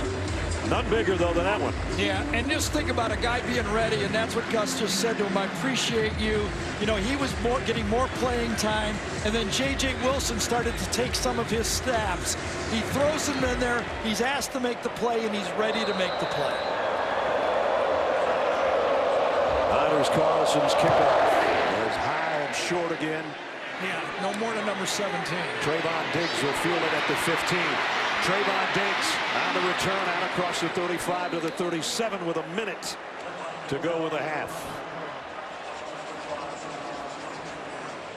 One thing about Alabama, it's hard to kick away from a 5-star returner. Yep. You got them all over the field. Diggs averaging 24 yards a return, and another nice one there. So a minute to go and 2 timeouts for Alabama. And Mac Jones back out there with the offense. So how much has Mac Jones earned from his head coach and coordinator? The olden days, we'd start this thing off with a screen for Alabama, right? See how different it is. Tennessee, the tight end in motion. It's a wide out screen this time to Jerry Jeudy. Makes sense. Only about a 4-yard gain though. Smoke Monday read the interception return for a touchdown, makes the tackle. Nick Saban just took a timeout. With 45 seconds remaining in the half. And Alabama's got 1 left. So Nick says, come on over, let's talk about this. You think this one's fun? Why don't you hang out with us next Saturday at 4 Eastern on CBS. We'll crown an SEC champion. The high-powered LSU offense, the stingy Georgia defense. Number 4 and number 2 getting together. It all begins with a drive to Atlanta in college football today. It's the SEC championship on CBS presented by Dr. Pepper. And how high-powered? How about Edwards-Helaire? He's averaging 160 yards per game. That's the most since Derrick Henry in the SEC. Here in the 84th Iron Bowl, we're deadlocked at 24 in the late stages of the second quarter. Mac Jones hit as he throws. Got it complete, though, to Jalen Waddle. Jalen Waddle off to the races again. Waddle, touchdown, Alabama.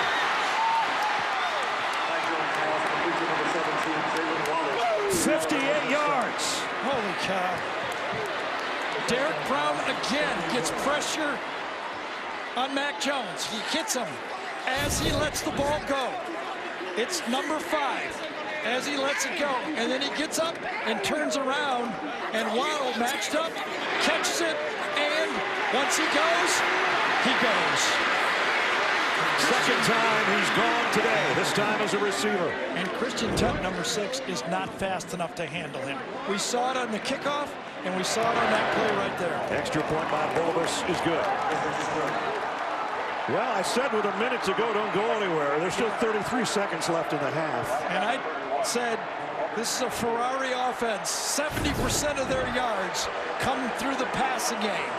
And in this game again, this Alabama offense is throwing the ball and gaining big yards with short throws. These yards after catch, so tough, so much of a dominance that they've been all year. Used to be slants with Tua. It's a little different with Mac Jones.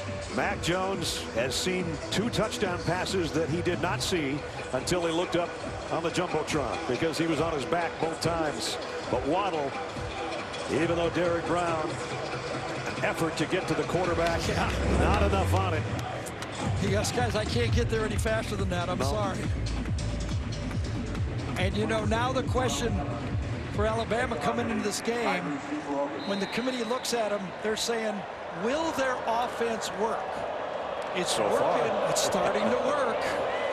45 points we've had in the second quarter. High pooch kick again, and a fair catch taken around the 34-yard line by one of the young men. So Auburn takes over.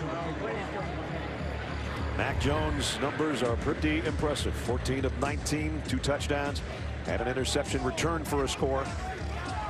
Yeah. It took a pick 6 for him to get it going big time, huh? Yeah, exactly.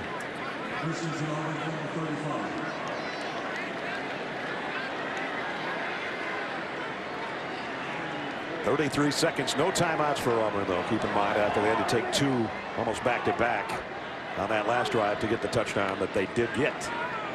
And now there's 3 seconds on the play clock. Going to have to hustle. Not sure Nick knows what he wants to do with it. He did get the snap. He's looking, scanning the field, in and out of the hands of Whitlow with 27 seconds to go in the half. Yeah, I think right now, if you're Gus Malzahn, you got to be really careful with your football team. You know, 31-24, you can't allow your freshman quarterback to make a mistake right now. Sun going down in the plains on a gorgeous last day of November of 2019. Knicks going to throw a wide out screen. Got it out to Eli Stove. And Stove weaving through traffic. Got it to the 49. Clock will stop momentarily. Must safer throw that time for your quarterback. Get it out. Just out of your hand. Nothing bad can happen. And they get it spiked with 16 seconds remaining in the half. Eli Stove with his first catch of the day on that last play. Ball's only going to one guy. Everybody else downfield is blocking. Good block that time by Mike Horton downfield. Well, they've got it at the 48-yard line. Need about 20 yards for a 50-yard field goal. That Stove in motion to the slot. Just a three-man rush. Knicks loads, now reloads. Trying to throw on the run. Incomplete, intended for Stove. At least the closest guys. Andrew McKinney was covering. And the pressure was coming from Raekwon Davis and company. It was, but there was good coverage that time. Only a three-man rush. 8 people drop in a zone. No clear way to throw the football that time for Bo Nix. Good coverage by Alabama. 9 seconds left. Third down.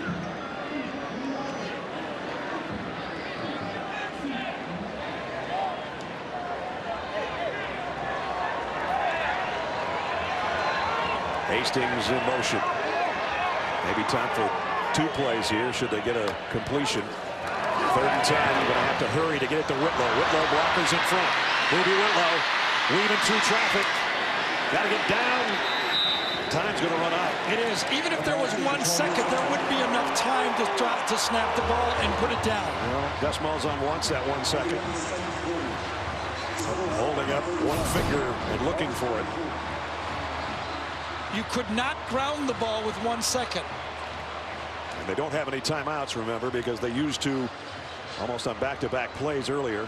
And there's the 3 zeros.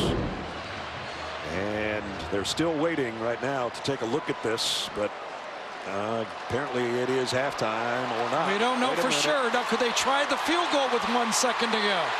They're going to try to line up Anders Carlson.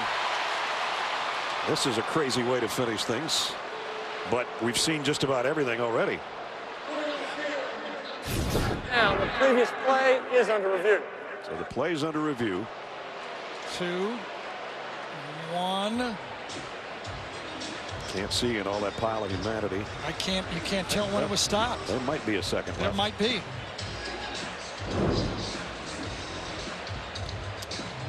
Meanwhile, it would be about a 52-yard field goal attempt if they can get this off.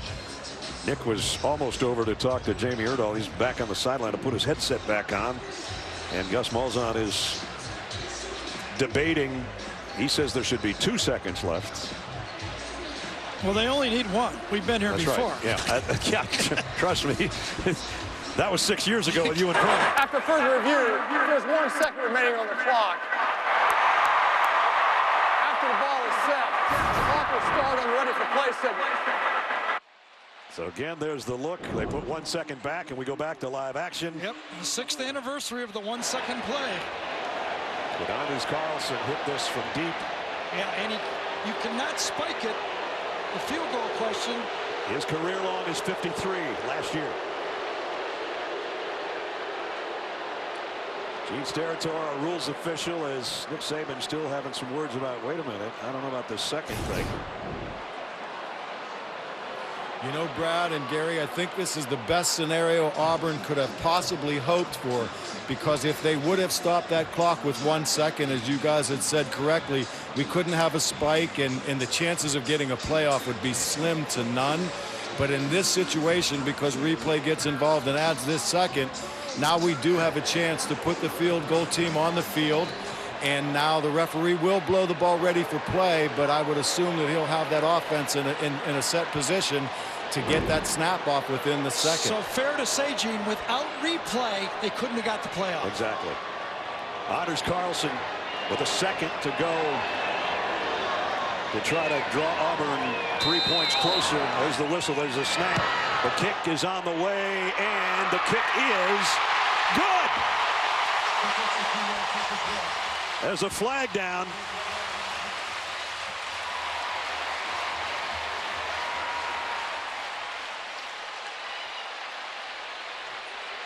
Oh, boy.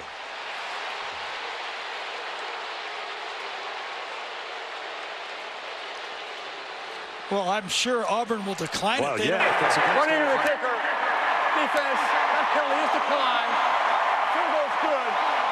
Half is over. And what a half it was. Penalty on the kicker who drills it from 52 and then gets hammered. And he's not going to see that go through until he sits up. And Nick Saban on the sideline, not a happy guy. On the other side, yes, boom. Let's go down to Jamie. Coach, how was that situation just explained to you?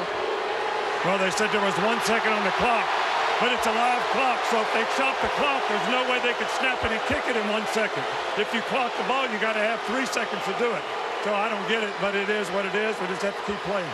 How would you approach Mac Jones's situation here, going from a pick 6 to 2 touchdown drives? Well, you know, we just got to keep playing. You know, we knew there was going to be bad plays in the game, and our whole team just got to keep playing. You got to play for 60 minutes, and you got to keep trying to make plays, everybody. Thanks, Coach. Thank you. Alabama doesn't lose much when they have a lead at halftime. They have a lead, but it is a slim one now after the end of the first half with a 52-yard field goal for Auburn. Alabama 31, Auburn 27. Let's go to Adam Zucker and the guys at our New York studios. Oh, Ness, 1 second can last a lifetime in the Iron Bowl. And coming up here on the Geico Halftime Report, Rick, BJ, and I will tell you about the top-ranked Buckeyes and their big day at the Big House after this word from your local station. The 84th Iron Bowl that had 10 total points in the first quarter had 48 in the second quarter. So who knows what's coming next. We've still got a half of football to play at Jordan-Hare Stadium in Auburn, Alabama. Number 15 Auburn and number 5 Crimson Tide of Alabama. Ness, with 6 minutes to go, it was 10-10. Yeah. They scored 38 points in the last 6 minutes.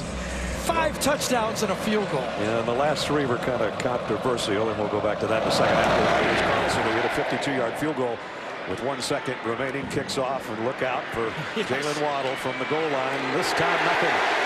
Good job by the special teams. Get down there and make a stop at about the 12-yard line. After 83 previous Iron Bowls, you think you've seen it all until you hit the 84th one. Well, we've seen 1 second before here, but this was a little different. 1 second meant a lot in this situation. Let's take you back to the play that ended the first half. It was Boobie Whitlow on this run and going down. And Gene Steratore is with us, our rules expert. They put 1 second back on the clock, Gene. Yeah, and this is where I think we've crossed the bridge from now technology is involved. So as we've all seen, the elbow was down with 1 second. The clock went to 0. The only thing we do now with this technology is stop this game to make a formal review to see if the player was down, getting the first down with a second on the clock. They did that. Technology gets involved. We add the second. Now, once the field goal team comes on the field, guys, look, in their offensive formation, if I'm a referee, I wind this clock and he gets the snap off. We're going to have a play. And this is technology. I'm old enough to know what it was like without technology, and this is what we have with technology. The only problem for me is when you don't have any timeouts left and the review helps you get one more play off, that seems a little bit strange.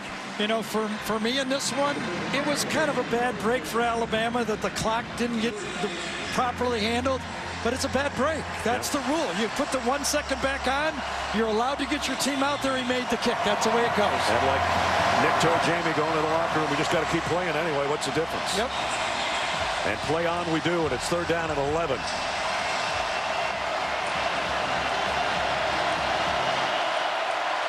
From the 11, Mac Jones. Here comes a blitz. Jones near his own goal line. In trouble. Just going to throw it away. So it's a 3 and out to open the 3rd for the Crimson Tide. Let's put it this way. There's a lot of seconds left in this game. Yes, there are. I don't want to do that math right now. I know, but believe me. Well, Christian Tutt, who had a 37-yard punt return earlier, should get a great shot at this one. As Ty Pirine is in his own end zone to kick. Tutt runs up on it at the 49. Christian Tutt, ball is out, but it's out of bounds. So Auburn will retain possession. Luckily, Christian Tutt has been in the center of the hurricane all game. He had the punt return to set up the play. He was beat on the Jalen Waddle touchdown play where you get to the sideline. He's been in the middle of it. Let's check in with Jamie.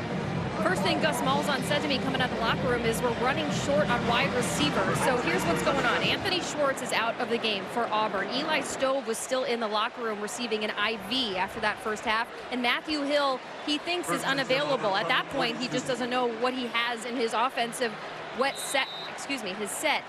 He said, get this game to the fourth quarter and we can win. That was his whole talk with us yesterday.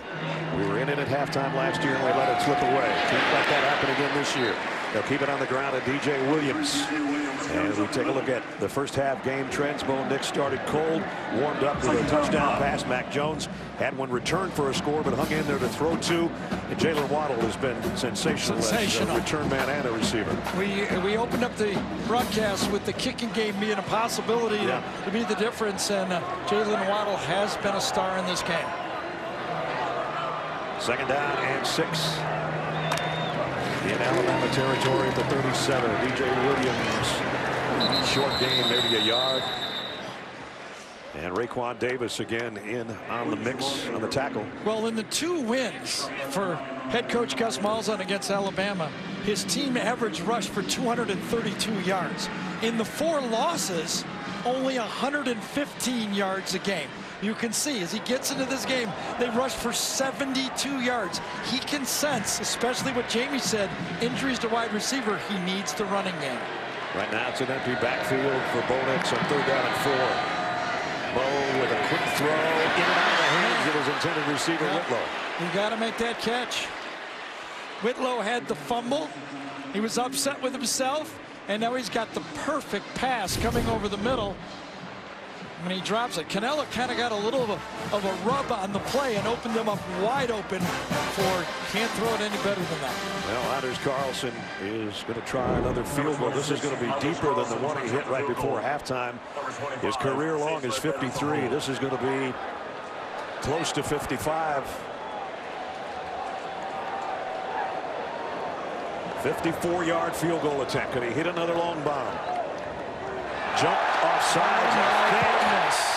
My goodness. And did he make it? He made it from 54. But it was the play killed. I Did don't he know. not have a chance to kick it? I'm not sure if the whistle blew. Yes.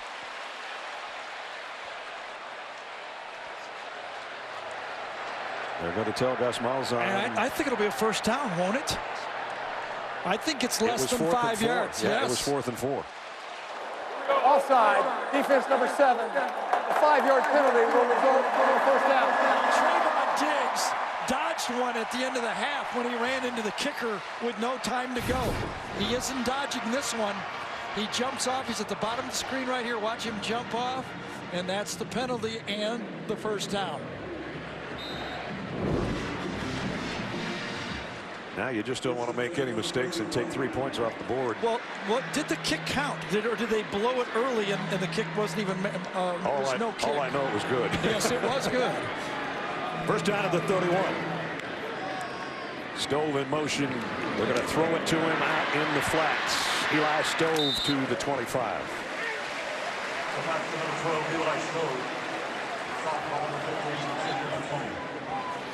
The field goal was good, we're told, from the truck, but they decided to take the penalty and the first down. So on we go with the offense. Nix tripped up by Terrell Lewis. A little bit quiet so far in this game. Anthony Jennings is doing a great job, but this time Lewis stays home. You see him right there, gets right underneath the block that time for Samuel Schenker and makes the play.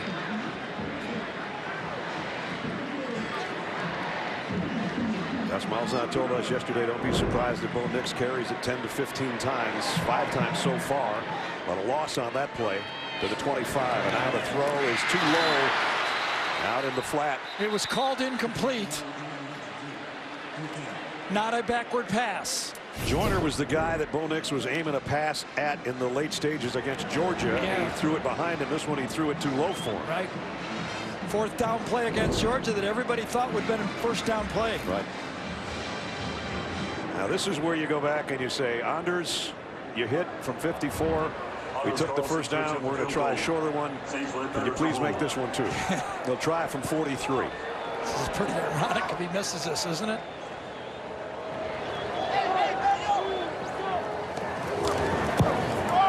Not going to miss it though. Perfect. Boy, he's been money today. He sure has. No harm, no foul. Got 3 more chances, and he drills it. Anders Carlson, 43-yard field goal. We're down to a 1-point game.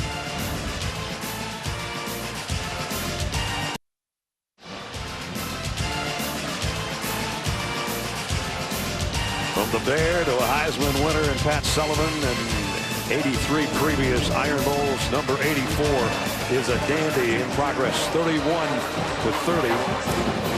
Marquel Harrell, offensive lineman, was injured on that field goal, and now here's Carlson again with the pooch kick. They want to keep it out of the hands of Waddle, and they almost lost it back there. Take you back to the 43-yard field goal. Yeah, I think number 59, Ham, blocks his guy into Harrell's right leg. Right there. That's fallen on. I think it was Brian Young, number 47, that fell on his right leg. So Auburn's had 2 guys, Derek Brown and Marquel Harrell, injured on kicks today. Don't see that very often. Nope. Field goal and an extra point. There's a lot we don't see very often when you come. That's true in this game. Alabama was 3 and out in the first drive of this half. Let's see how they do from the 24-yard line. Najee Harris. And Najee got about 3 or so. KJ Britt and company bringing down there. Yeah, about the last 5 or 6 minutes of that first half, just because of time and what happened, they went away from Najee Harris. Not surprised they're going back to him. Najee closing in on a 100-yard day on the ground. In the last 3 weeks, Najee Harris has had a rushing and a receiving touchdown. That's something that hasn't happened for a running back in like 20 years. 2nd down and 7. Mac Jones under center. Haven't seen much of that here today either. But it's Najee Harris trying to get to the edge. With a stiff arm, diving forward, he'll be about a yard shy of the first down. Those are those ugly yards. You know, looks like you got him stopped. Pretty good defense all along the line of scrimmage. Bounce him outside. The big, tall running back gets around the corner and just makes an ugly, good play. That puts him at 101 for the game, but he still needs 2 more here. 3rd and 2. Najee's got the 2. He's got some more. Look at him punish. That's Derrick Henry-ish right there. Got it out to the 44 and another Alabama first down. Right up the middle. Oh, you get help from 2 blockers. Kendall Randolph, the offensive lineman, the extra tight end, number 85. He's an offensive lineman wearing an 85 number. Comes in and cleans up. And as you said, that he puts that 230 pounds forward. He'll get a quick breather here. Brian Robinson in his stead. And the Alabama backfield. First down at the 44. Play action. Jones, the back shoulder throw. Was he out of bounds? Complete to Henry Ruggs. He was very close to having his feet out of bounds, but he made the catch. Well, fastest guy on this Alabama team, and McCreary has to respect that, and he tight ropes and stays in. Beautiful back shoulder throw. Amazing how these guys know where their feet are at all times. Yep, then he steps out. He steps out there, but he already had the first down catch. How would you like to play bump and run against that? No thanks. Under a 4.340, Ruggs runs. And then he can do the back shoulder stop on him. They fake it to him. Jones is going deep for Devontae Smith. Incomplete. A flag flies in on Igbenogany. Well, I thought he cut him off pretty well there. Igbenogany very upset with that call. Let's see if the 2 officials don't get together and think about this call. Is it even close to catchable? Well, you never know. There's no foul for pass interference. The ball's incatchable. It's 2nd down. He picked it up. You could see the one linesman go at him, but he cut him off. Igbenogany was outraged with the call when he turned around. Yeah, you're going to see his ball's about 8 yards in front of him and floating out of bounds at the time, so that's why they picked up the flag. Cuts him off. That ball's not even in the screen. Yes. Devontae Smith is pretty quick, but not that quick. Yeah, and he's not that tall either. So 2nd and 10.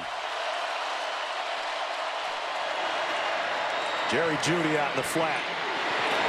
And and a flag flies in late. Yes, he did. I think Jeremiah Dinson. Yes, he did. You know, when Jerry Jeudy gets the football, you have to close that space quickly. It looked like there almost was a hold on the play, too, by Waddle. Did that get called? I thought number 17 grabbed. Dead ball foul, personal foul, unnecessary roughness, defense, number 20, 15-yard penalty, automatic first down. So they only saw the second one. They did not catch Waddle. Was it enough? We saw it in our screen late. You can see the late hit. That's a good call. The crowd just saw the other angle of Waddle holding on the play, and they got a pretty big screen here to see it. One of the biggest in the country. Yes. First down. You can see him right here. Stays in there to the top of your screen. Jones, here comes Davidson. Throwback screen. Najee Harris. Harris with blockers. Inside the 10 to the 9. He knew all along, Mac Jones did. This is the throwback screen. People do it with tight ends. You do it with running backs. But as you're coming out, you're drawing that defensive end towards you, and you turn around and throw that one blind. First and goal, Alabama. 3 out of 4 on this drive for Mac Jones.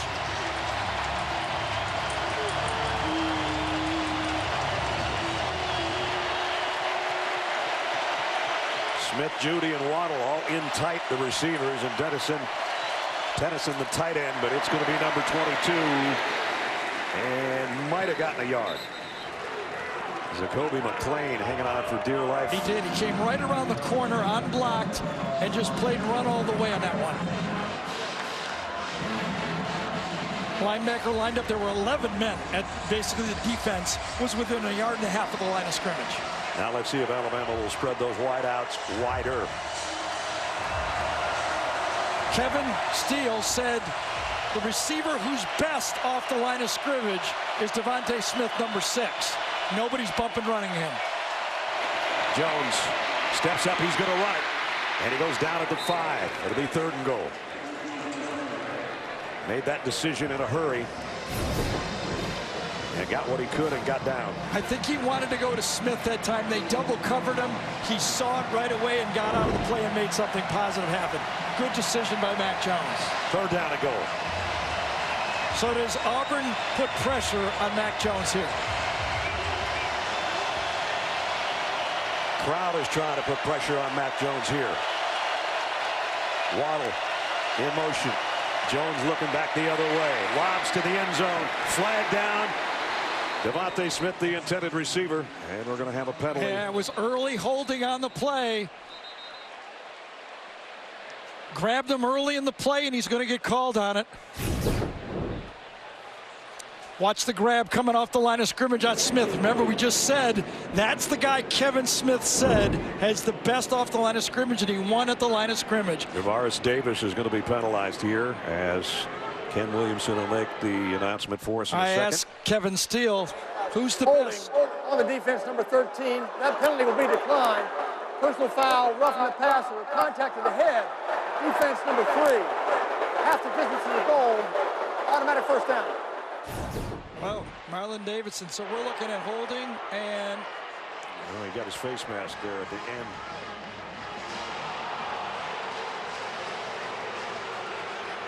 Well, I don't know. Did he get it? I thought it was on his shoulder, to tell you the truth. Marlon was pointing to the screen. I thought his left hand was behind him. Neither way, they were going to get a first down on this play. I think it's the face mask and the twist right there on the helmet. Yeah. Either way, it's at the 3-yard line. First and goal. Najee Harris, an eye backfield. Najee gets the call, and he is blasted at the line of scrimmage. Britt is there. And McClain is there. That's a twosome for a linebacker. When you get both your linebackers, nobody's running through that. Britt and McClain, both of them feel at the same time, fill that hole and make the tackle. Alabama, Tua Tagovailoa can only look on with the injured hip. He's watching the big screen. Mac Jones, his backup, the starter today for the 3rd time this year, and the most important time. And it's 2nd down and goal just outside the 3. Jones wants to throw. Does. Incomplete. Intended for Billingsley, the tight end, and to his hand. How about holding? Right. And that was Jamie Sherwood, number 9, who was not eligible to play in the first half because of a targeting penalty last week against Sanford. Pass interference. Defense number 9. Yep. Penalty will place the ball at the 2-yard line. Automatic first down. Billingsley goes out, comes back in, and Sherwood enters the game with a penalty. So 2 penalties gives Alabama more and more chances. Left side of your screen, he'll enter, and he grabs it. 3rd first down by penalty on this drive alone. 1st and goal again. The 3rd time I've said that. Alay Cahill is in the backfield, normally a linebacker, as a lead blocker. Jones throws it to Harris behind him. It's intercepted, picked off, and it's Jacoby McClain. Can he take it? Are you kidding me? 100 yards, touchdown.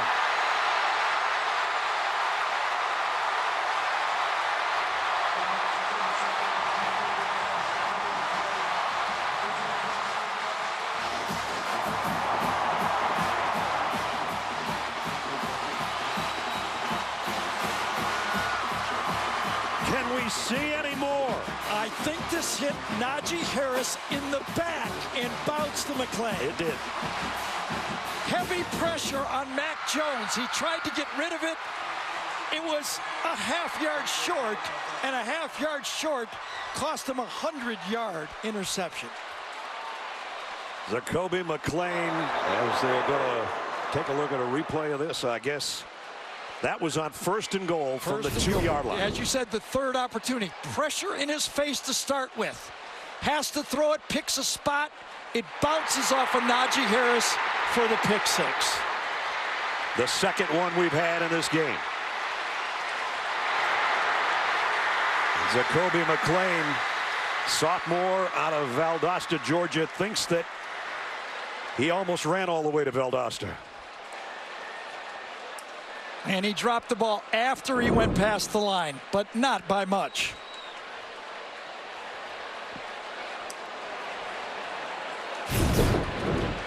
They were reviewing whether he crossed the goal line, and he did when he let it go. He's a whole foot in, higher stride. That is something I'd be practicing if I was a head coach. Everybody runs to the back pylon before you drop the ball. Jacoby's going, I haven't run that far in a long time, man. What an unbelievable turn of events. I think it was ended a 10-yard, 74-yard drive in over 5 minutes for Alabama by 3 penalties. They had it 1st and goal at the 2, and it ends up Auburn in front by 36-31 with 37 coming up by Carlson. That's good.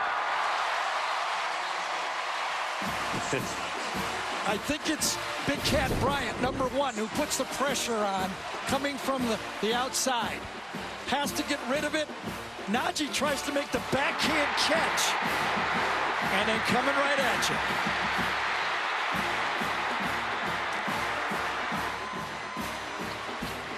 What a turn of events.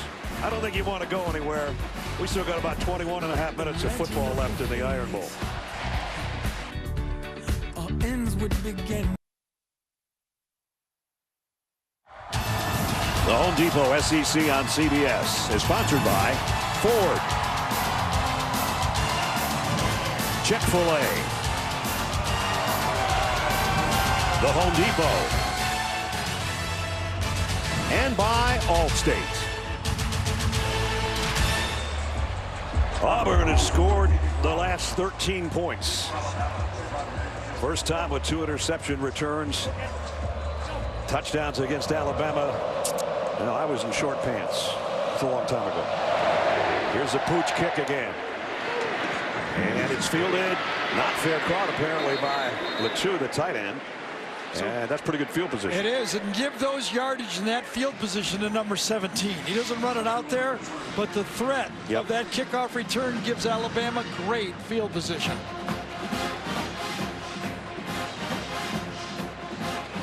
So now Mac Jones, who hit Najee Harris in the back on that last pass, and he's still over there trying to fire up his troops, and so is Coach Saban. I thought the Alabama players were great to Mac Jones. 4 or 5 of them went to him directly, tapped him on the helmet. I think it was Judy went up to him and said, we're okay, that happens, we got time. A lot of time. 6:27 in the third. 37-31.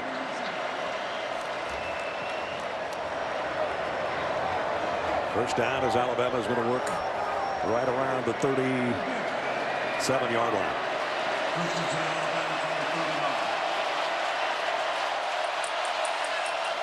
Devontae Smith in motion. They're just going to drop it to him. Smith trying to get to the far edge, and they'll only get a couple yards. Javaris Davis is there to make the stop.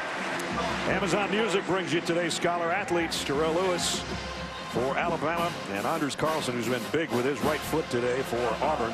Amazon Music showing their commitment to the investment of our future by donating $1,000 to Alabama and Auburn's General Scholarship Fund. Devontae Smith, who just made that catch, trots out to the left side as you look from behind the Auburn defense. Play action, throw on the sideline is caught. Henry runs, look out. Runs across the 40 to the 39. This was another RPO to the outside. Had a run play called with a back shoulder throw. Seems almost unfair to be able to do that, doesn't it? Pick up a 24. Not only do I have to bump and run, I have to cover him deep and the stop. Perfect throw. Jones closing in on 200 yards passing. He's got it now. Whoop, he doesn't have it now. Jerry Jeudy forgot to take the ball with him. They went after, again, number 6, Christian Tutt. It seems to be a spot that Steve Sarkisian likes against this Auburn secondary.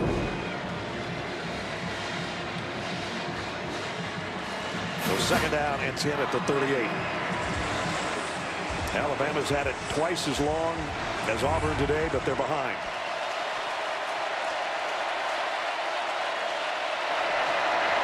Jones.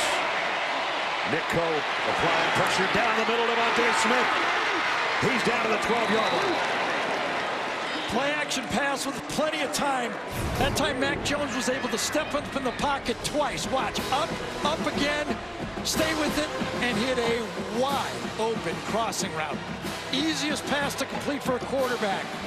2 steps up, get your momentum behind you, and throw to a wide open player. Pick up a 26. Down to the 12-yard line of Auburn. Alabama trying to answer and regain the lead. It's got that matchup again. 17 against 6. Najee Harris with Mac Jones. Blitz coming off the corner.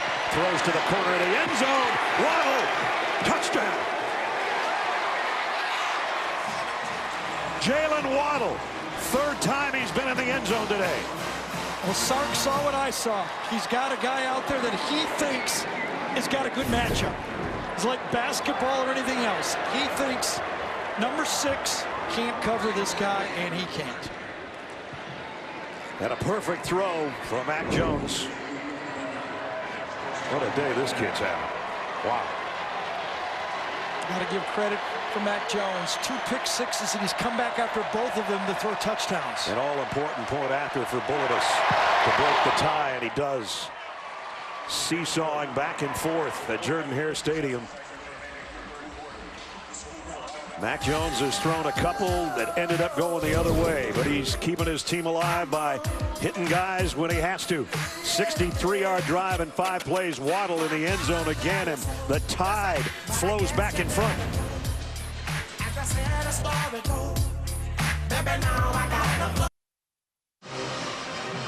This Thursday, gather around for the new hit show about what it takes to move on and start over with a little help from your friends. The Unicorn, Thursday at 8:30, 7:30 Central on CBS. The Unicorn's about the only thing we haven't seen today so far. For sure. Hey, Sean, when I screw up, you build me up after. Watch the Alabama players get to Mac Jones. The last one is Waddle, number 17. That's being a great teammate. And what happens? You end up getting the payoff for it. You go, you say, all right, we're okay, we're okay. You end up, that's what good teammates do after a mistake.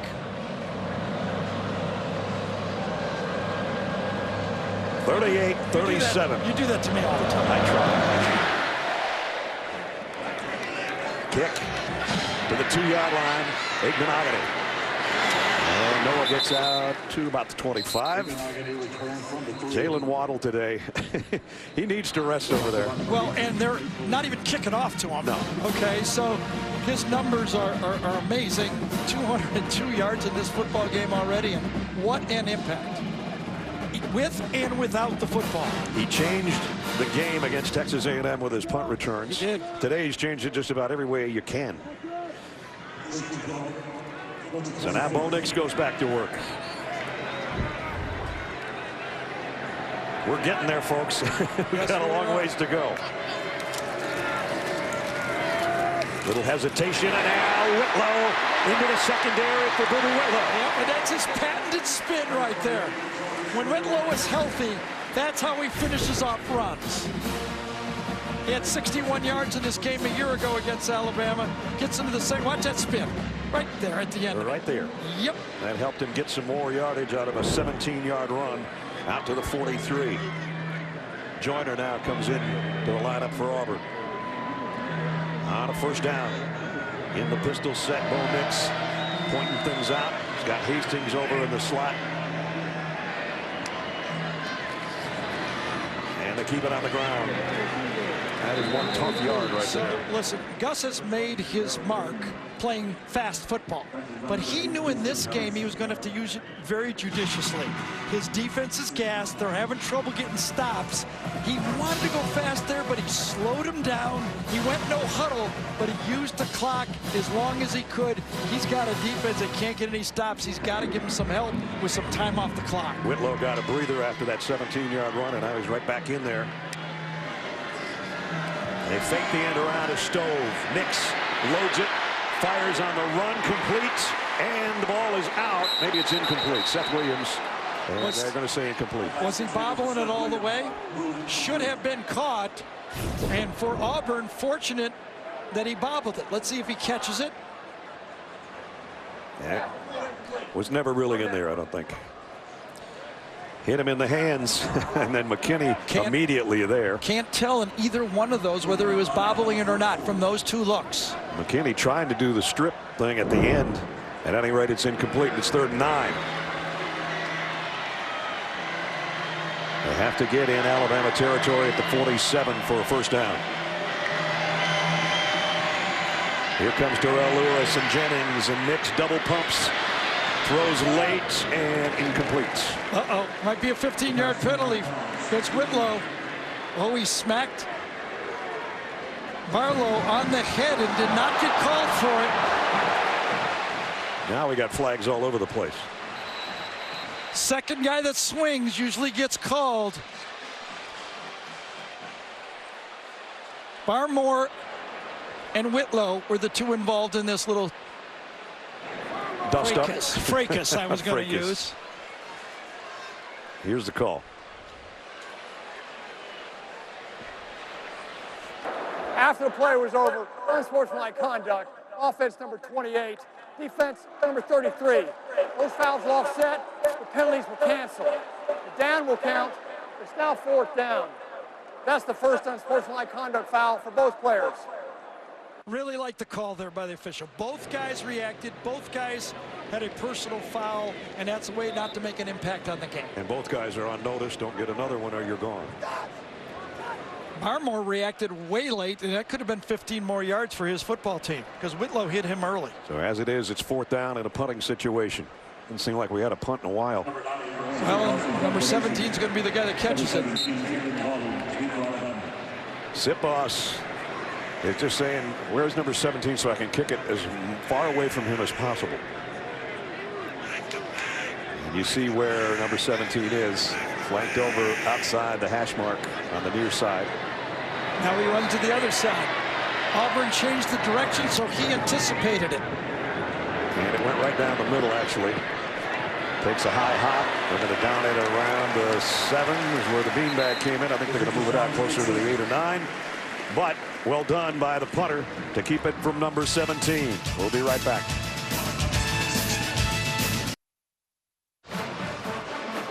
offsetting unsportsmanlike conduct penalties before that last punt, and here's why. Well, Christian Barmore, number 58, and Whitlow are in the middle of it. Whitlow gives him the shove first. Barmore's going to get in there, but watch Anthony Jennings, number 33, see what's going on, and he gets in the middle of it too. And he gets shoved, and he shoves him back, and there's the offset. And Barmore is the innocent party. Exactly. It was that second wave when Jennings came in there. What the heck? And now after the punt, a good one. Alabama backed up to its 10-yard line. Well, you remember what Gus Malzahn told Jamie at halftime? We want to get it to the second half. Yep. Fourth quarter, excuse me. Get it to this fourth quarter. He needs his defense now to get a stop. Mac Jones under center, and to give Najee Harris, and he only got a yard. And a tough one. KJ Britt met him right in the hole. Don't forget later in the game, the play of the game. I don't want to pick. I'm not picking this thing. Presented by Jersey Mike Subs. Just remember, with 6 minutes to go in the half, they scored 38 points with 6 minutes to go. Najee Harris might have hurt his left arm a little bit on that last carry. It got him only a yard to the 11. So Brian Robinson in there for him. Jones going to go deep near sideline. And out of bounds intended for Devontae Smith. And that's good coverage by Igbenogany again. That's a tough matchup with Devontae Smith. He forces the throw to be wide. Coverage was too good on the play. Najee comes back in, so he's all right. They need him on 3rd down and 9. And when is Derek Brown or Marlon Davidson going to make that big play with that front four? They're in there, number 5 and number 3. Brown has got in there a lot of times, but by the time he got to the quarterback, the ball was gone. Here they come at Mac Jones again. He stands tall, rips it downfield, incomplete, intended for Ruggs. And it was Roger McCreary in the coverage, and Alabama's got a punt. Well, Deontay Brown, number 65, matched up against Derek Brown. Let's see what happens right there. White guard, stiffs him, nowhere to go. Great protection. Brown's hoping it's a short pass so he can block it, but nowhere near the quarterback. Good job by Deontay Brown, 65. Ty Pirine will punt from his own end zone, and that's Christian Tutt, who had a big one earlier. This one, Tutt's going to have to call for a fair catch around the 43-yard line, but good field position with 2:25 remaining. Man, what a game, and still a lot of game left. Our aerial coverage, sponsored by State Farm, as you look in at 87,451. And Pat Dye Field at Jordan Hare Stadium for the 84th edition of the Iron Bowl. And it was so named by Shook Jordan back in 1964 when they used to play it at Legion Field in Birmingham. And they weren't going to a bowl game that year. And somebody said, what about the bowl game? He said, we have a bowl game every year. It's called the Iron Bowl in Birmingham. And it's stuck. And it's become one of the great rivalries in sports. Booby Whitlow. A stiff arm, and he goes out to the 21-yard line. Well, who carved out that play? You've got to give that offensive line credit on this one. Great job by Driscoll, number 71.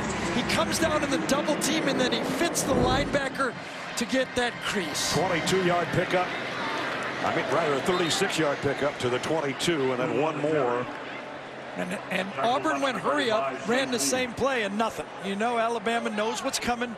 When Auburn goes fast football, they repeat the play. And Christian Harris goes down. With just under 2 minutes to go in the 3rd quarter. Yeah, he tweaked his ankle right at the end of that middle of that play, basically, and he could feel it. In the middle of the play, let's see what number 80 is on the right side right here. Yeah, he was see it. hobbling before he made the play. We'll check on him when we come back. Christian Harris, a true freshman linebacker starter for the Tide, goes into the observation tent. Meanwhile, back on the field, Bo Nix. Play action goes back shoulder throw to Williams near the goal line, incomplete. And he and Trayvon Diggs get all tangled up. And now we got got a few words going on between those guys. Xavier McKinney, and now Williams throws. Seth Williams. That was not smart. That's not going to be a two-wayer, I don't think. Nope. And Bo Nix, the freshman, saying, dude, you can't do this. No, and Diggs exited the area very quickly. They just got tumbled up, and this is where the emotions can have great coverage, tries for a back shoulder throw, and then they get tangled up. And right away, Trayvon Diggs just gets out of it.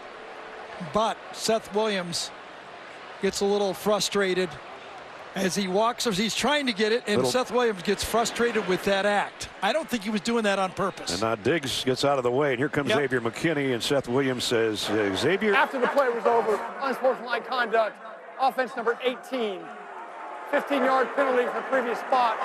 Down will count.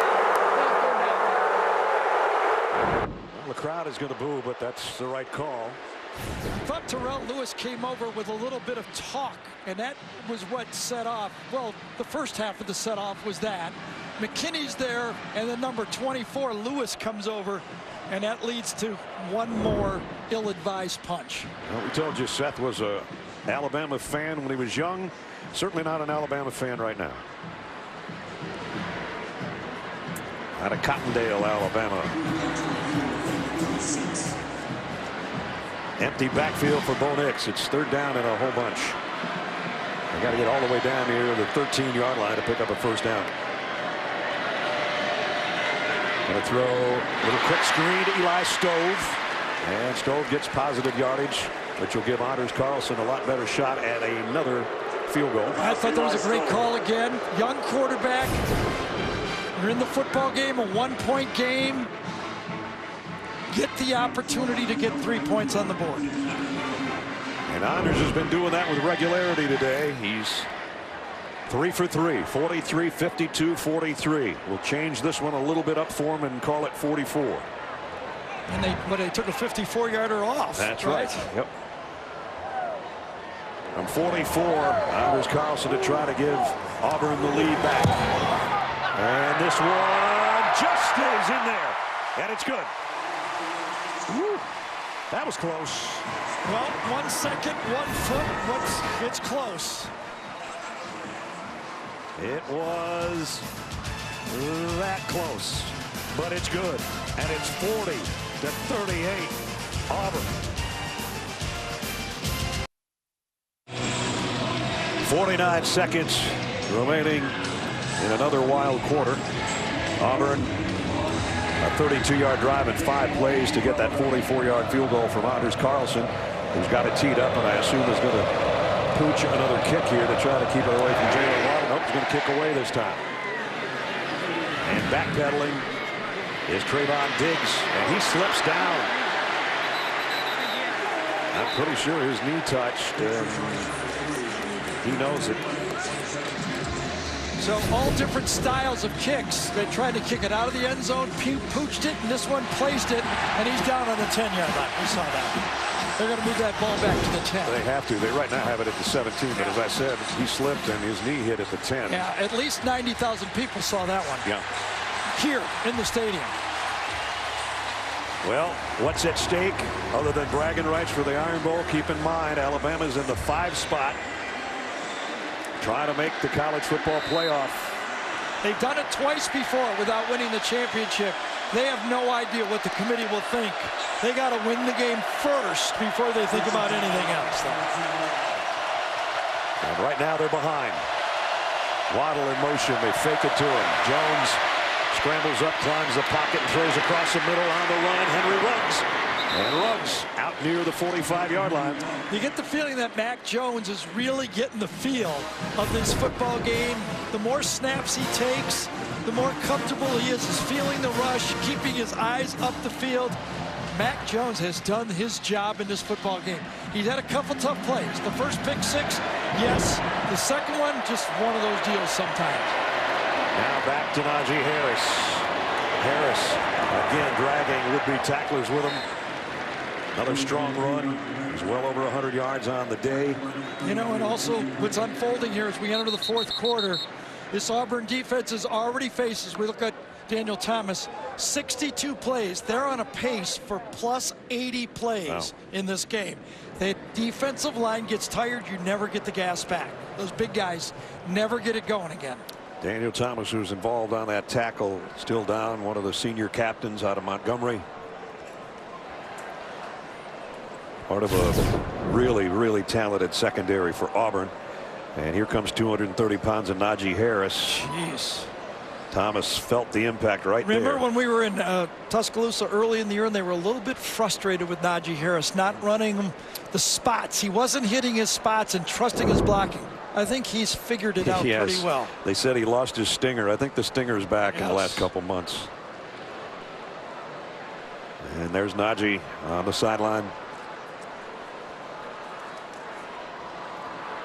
Daniel Thomas came into this game with 185 career tackles, making his 27th start. And there's his buddy Jeremiah Dinson. They're like inseparable, the two captain safeties back there. We spent time with both of them yesterday.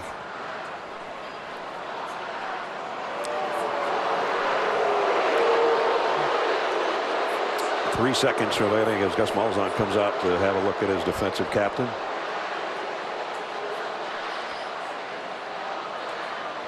And he's up, but I don't know if he's going to be able to come back.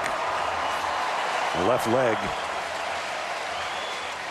kind of crumpled on him on that attempted tackle of Najee Harris. Yeah, when Najee had that ball in his opposite hand, he gave him that forearm as he came out, and that's when it looked like Thomas got his foot stuck in the ground on the play. Holy cow. It's big boy football here, isn't it? Yep. Watch him deliver that right forearm. Najee just doesn't use a stiff arm. He uses his whole body. Yes, he does. And the third quarter will come to a close now that they've got Daniel Thomas over to the sideline. What an Iron Bowl it's been for 3 quarters. This crowd is hoping their team can hold the lead. 40-38 at the end of 3. We'll return to Auburn right after this message and a word from your local station.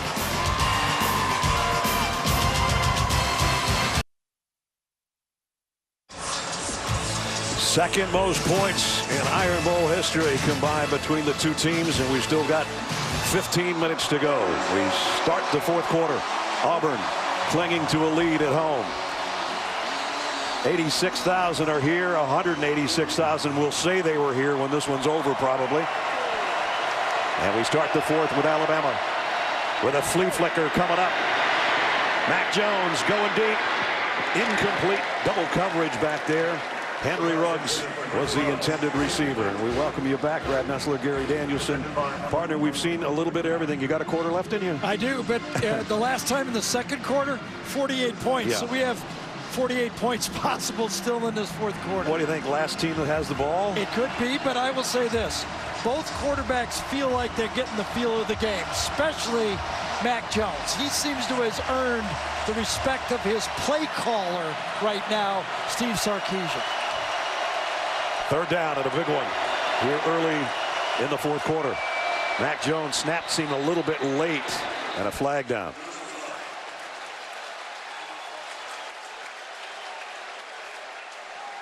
Prior to the ball being snapped, false start, offense number 65. 5-yard penalty. It remains third down. They're calling on Deontay Brown, the right guard. You see why Nick Saban was upset. So on, second down, they tried to flea flicker, get a big play. Yep. Okay. Then you got a position. Well, we can pick it up on third down. Now it's 3rd and long. 3rd and 10. From the 43. Crowd really getting into it right now. Jones, a quick throw over the middle, and is caught by Devontae Smith for the first down, Alabama. Again, toughest guy to cover at the line of scrimmage is Devontae Smith. Watch him win right at the beginning of the pass route. Boom. He gets inside McCreary, pitch and catch. And into Auburn territory on that throw. They needed 10, they got 14. Najee Harris, second effort, flag down as he went for about 5 again. Yeah, there was a lot of substituting going on there as Devontae Smith is still limping on the play. from the previous play, the one he caught the square in on. Substitution infraction, defense. 12 players on the field at the snap. 5-yard penalty, remains first down. Alabama went hurry up and caught this Auburn defense and substituting, and Devontae Smith finished out the play even though he was injured. Watch him limp to his spot because he knew it was a hurry up. That's the second time a legal substitution call on Auburn today.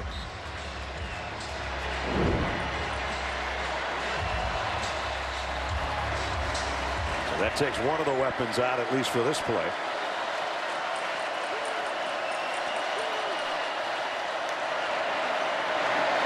Najee Harris. First down run, taking players with him down around the 27-yard line. Big Alex Leatherwood again. Left tackle. Watch him handle the edge rusher. Gets him out of the way. Easy one. We saw that in the first half, and we see it in the second half. Evan Neal, the true freshman, number 73, the monster of a man, also gets his defensive tackle pin. True freshman, number 73, Neal, gets a good block. First down at the 28. Jones going to throw long. Got Waddle, and he's got it. Touchdown, Alabama. Jalen Waddle again. My goodness. This time, he had Javaris Davis. Remember we said maybe they're picking on number 6, Tut? Nope. They're just going to number 17. One-on-one. Playing off, beats him, just lob it up to the spot. Waddle beats him by about 4 yards and makes the play. Boy, this is a historic game by Waddle. Well, we had one of those with Devontae Smith against Ole Miss when he caught 11 balls for 274 yards and 5 touchdowns. And now it's Jalen Waddle who's putting on a show for us and for the rest of the country. 2-point conversion coming up. All the receivers to the left except Devontae Smith to the bottom. That's where they're going to throw it, and a flag down before the snap.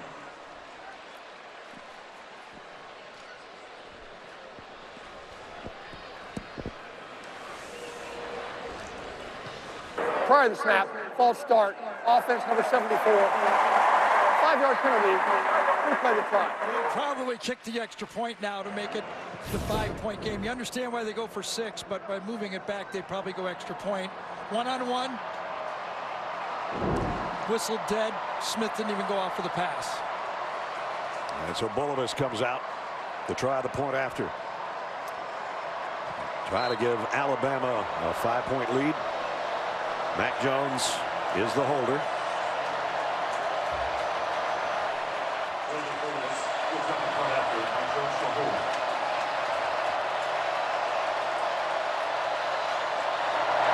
Bulovas, extra point just inside the right upright is good. 13:44 to go in the Iron Bowl at Jordan-Hare Stadium, and this is something to watch. Another Jalen Waddle touchdown. 45-40, Crimson Tide.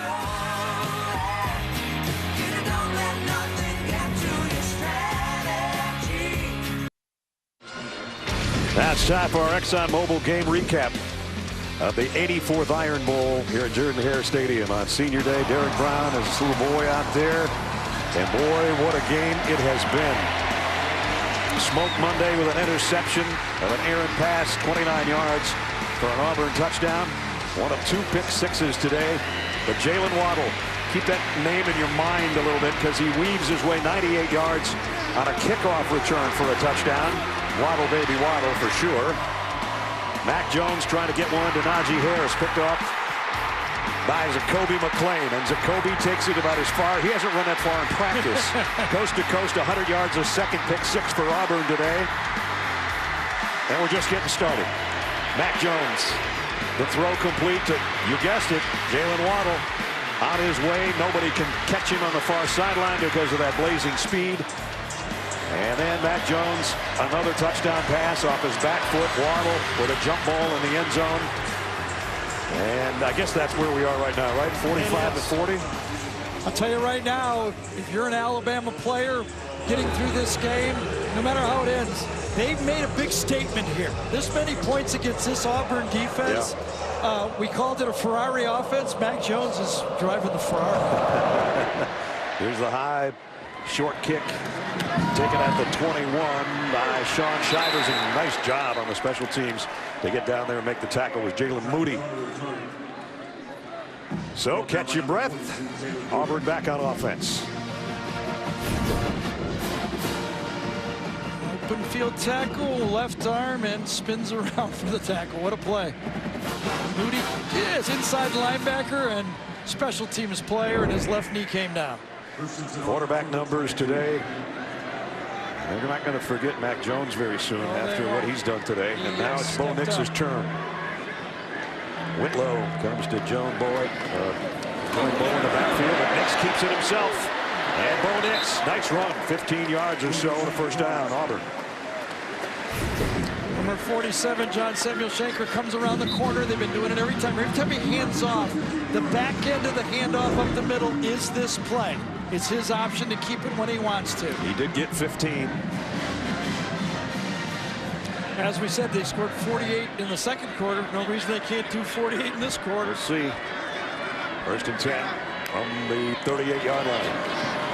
Whitlow. Jennings trying to rip the ball out of there as he got out around the 41-yard line.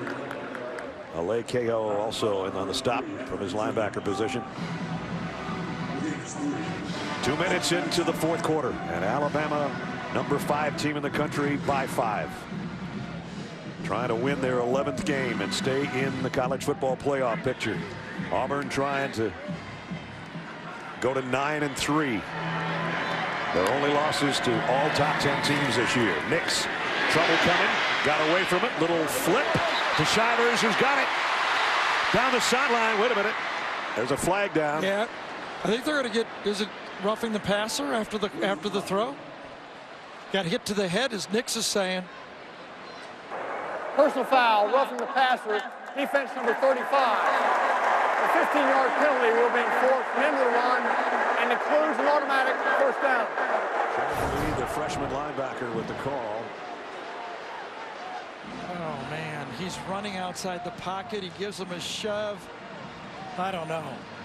That's the one that I just, that's an instinct. It looks that way in slow motion, but when you're out there playing, that's a tough call. He got shoved.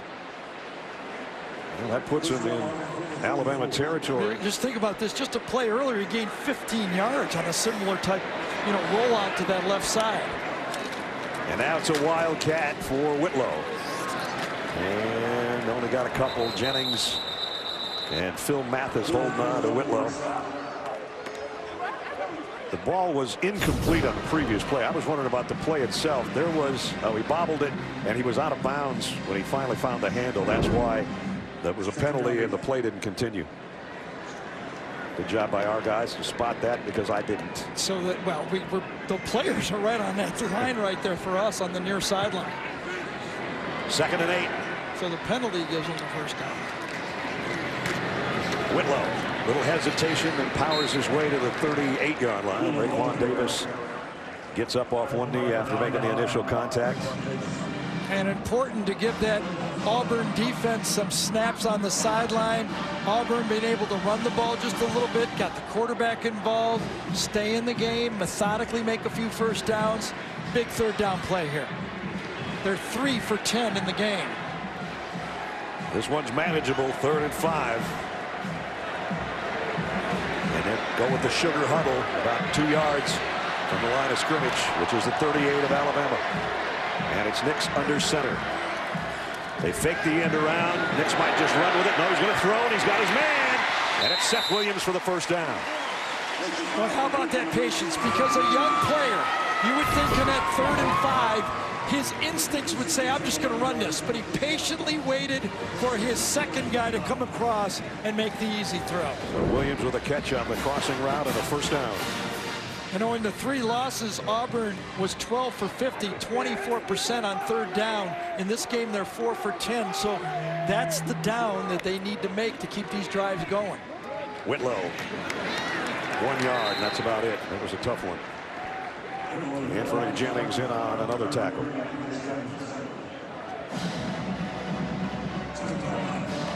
10.5 minutes to go. Whitlow over 100 yards now, along with Najee Harris being at 129. Hasn't been a lot of easy yards. Whitlow's longest run was 17. 2nd and 9 at the 28. Nix, he's going to take off with a quarterback draw. Bo Nix, first down and then some. He was so fast. He ran right by his center, Nick Brahms, at time number 52. Watch, quarterback draw. Brahms knows it's all the way, and Nix goes right by him. He says, Nick, I'll see you later. Exactly. I can't wait on you, man. So another good run by the freshman quarterback of 12 yards. 44 on the ground, 171 in the air. Remember again, last year, in the last year's game, the long rush of the game was 9 yards by Auburn. They've already got a 36-yarder, a 16-yarder, and a 15-yarder. Here's a throw low to Stove, and he stood up by Jennings and buried right where he caught it. Check in with Jamie. You still haven't seen Christian Harrison at the linebacker position for Alabama. He's available with a lower body injury, but he's on the sideline. Also, Devontae Smith seems to be okay. He has rejoined the offensive group. All right, Jamie, thanks. KO's in there right now for Christian Harris, and they made a couple of good plays. There's Devontae on the sideline. Right now, it's the Alabama defense that's on the spot because Auburn's driving. And Seth Williams back in the game. Their best one-on-one 50-50 player is in the slot right here. 4 receiver group, 2 each way. But it's the ground game with Whitlow again, and Whitlow's to the 10. Booby Whitlow, nickname is Booby. Jatarvius, I should throw that in there for his mom. Once in a while. Yeah, once in a while. Now you're at that decision time. 5-point game. If you don't pick up the first down, do you put the field goal on the board with a field goal to win it maybe later? It's going to be Whitlow, I think, in the Wildcat here on 3rd and 5. And here's Big Canella again. Raekwon Davis just got off the field, and it is Whitlow. And they're going to give it off to Shivers. Shivers slipped a little. Oh, and Shivers is in. Took somebody's helmet with him. Touchdown, Auburn.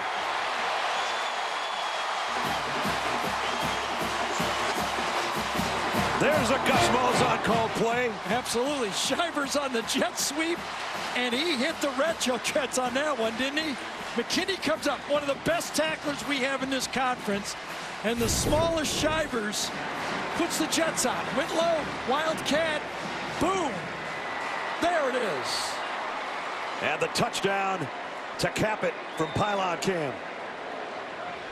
We have seen it all, and we've still got 8 minutes to go. What a call. Gus stole one there, and they're going to go for 2. Shivers got to put his helmet back on. Xavier McKinney still maybe looking for his.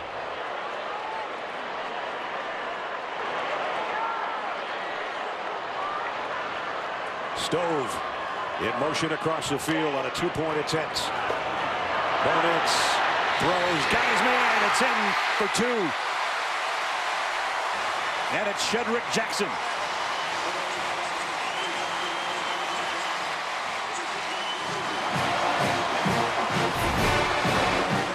Just going to roll wide. Get outside. Threat of the run is there, and Jackson gets 1 yard deep in the end zone. Kind of plays basketball. Just stay on that line, wall off the defender, and gets the pass. 8:08 to go. 77-yard drive in 10 plays. Shivers with the capper and a 2-point conversion. And it's Auburn back in front by a field goal.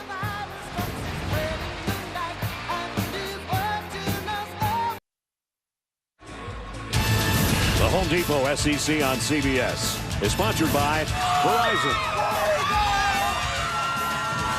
State Farm, Sonic, and by Mercedes-Benz. Back and forth we go. Auburn by 3.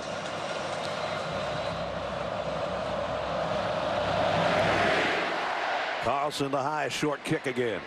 Fielded at The 20 by Trayvon Diggs. Flag down as Diggs goes out to around the 33-yard line. And again, a penalty marker back near where the kick was. Offside, kicking team number 55. 5-yard penalty when forced into the run. First down. Let's take a look at the GMC game changer. We know who it is. Yeah. Number 17 has changed the game. First with a kickoff return, and then these short passes, and he's able to get that electric speed. This time one-on-one to the corner, perfect throw, and then an all-out blitz by Auburn. Mac Jones reads it, just lay it up, and then Jalen uses his 40-inch vertical to go up and get it at the highest possible point. Part of a 4-touchdown day. And penalty markers down again. We're going to have a false start on Alabama. You know, false start, offense number 65. 5-yard penalty. So many different angles to look at this game. The big picture of Alabama winning the game and also looking good enough to make an impression to get into the Final Four. Should you know that LSU beat Georgia. You know, as good as their offense may have looked, this defense that has been questioned has given up 34 points. Right. 45 plus 14. You know, I mean, they've 49 minus that thing. You get 48 points minus the 2 pick sixes. Here's a crossing route to Henry Ruggs. And Ruggs is to the 40. So every time you say one thing's go in their favor, then the other side of the coin is, oh yeah, but is the defense elite enough? I wouldn't want to make these decisions. 28-yard pickup on that last pass play. And now Mac Jones is up to 336 and 4 scoring tosses today. Najee Harris, little hesitation, puts the head down and powers for 8 or 9. As we're down to 7.5 minutes. That time you get the ball, and you know what happens in the secondary? Your receiver goes and gets a block and helps you out that time. I think it was Devontae Smith, number 6, that was downfield helping the running back to be able to get those extra yards. Second and short, Brian Robinson slips, and he's leveled in the backfield by Derrick Brown. Third down coming up. Well, the big guy's got in there a few times, but the ball's been going. Oh, this time he just schools Deontay Brown, number 65. Did you see that quickness? Strong as an ox, and he beats Brown off the line of scrimmage. Brown just falls down. Deontay Brown, number 65. We asked Marlon Davidson, Derrick Brown yesterday, how much does the crowd help you out in situations like this? And Big Marlon said, we urge him on. We need the help. Third down and 4. Especially if you're a little gassed here. No, another penalty. Now it's going to be 3rd and 9. Yep. And so the crowd did help. False start, offense number 74. 5-yard penalty. Remains 3rd down. Jedrick Wills was upset with the center, Len Dickerson, this time. He feels when his hit, I don't know why he was, but he thought the ball was going to go. Watch him go right to Dickerson, number 69, and say, you can't do that to me. I don't know what he did. Again, the 2 big fellas up front urging the crowd on. It worked last time. 3rd down and 9.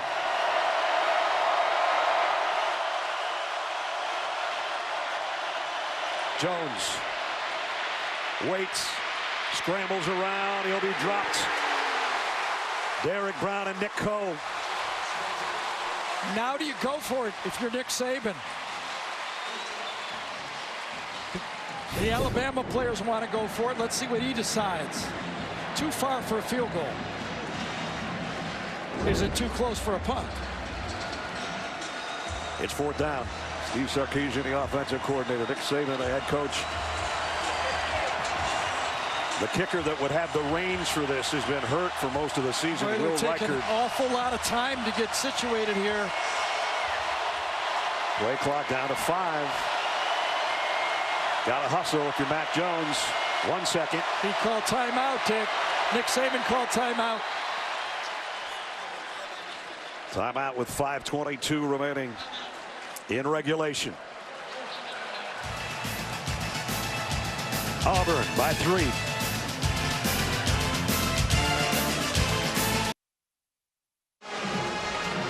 5 minutes, 22 seconds remaining in regulation of the 84th Iron Bowl. 4th down and 7 coming up, and we don't give you an opportunity to see what Gary and I sometimes talk about during timeouts. We just looked at each other about 20 seconds ago and started laughing. We go, there's a lot going on here. A lot going on. And which stars are going to make the play? Is it going to be Deontay Smith? Is it going to be Derek Brown? Is it going to be Marlon Davidson? That guy's made a million of them today. Jaylen Waddle. Pick a star. Which star is going to come through? Mac Jones in for the star of stars. Tua Tagovailoa has been a star today. Does he have one more play in it?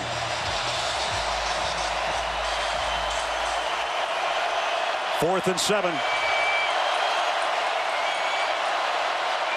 Jones in trouble.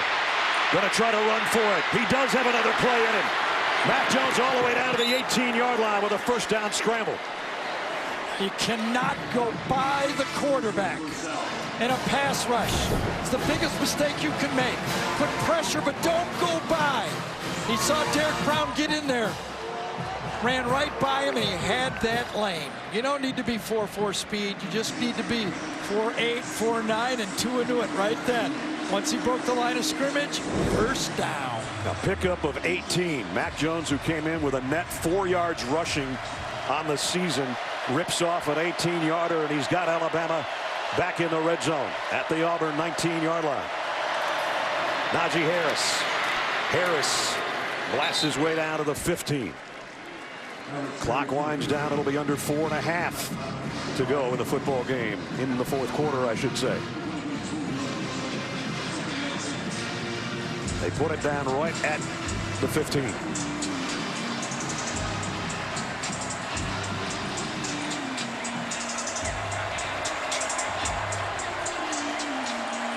Two tight ends in for Alabama. A pistol set with Najee Harris behind Mac Jones. They toss it to him, looking for a block. Najee Harris might have the first down. Nope, they're going to spot him right at the 10. That's about 2 feet shy. Ness called it 2 tight ends, but actually it was 3 offensive tackles. 85 is an offensive lineman, Kendall Randolph. He pins the end man on the line of scrimmage to clear it. Jones, quarterback sneak. Looks like he's got it. And he lines up as a tight end, but he's really an extra tackle in the game. Yeah, he's got 2 jerseys. He's got a 60 when he's not wearing 85. And they're taking clock off the board, making first downs. 7-play drive.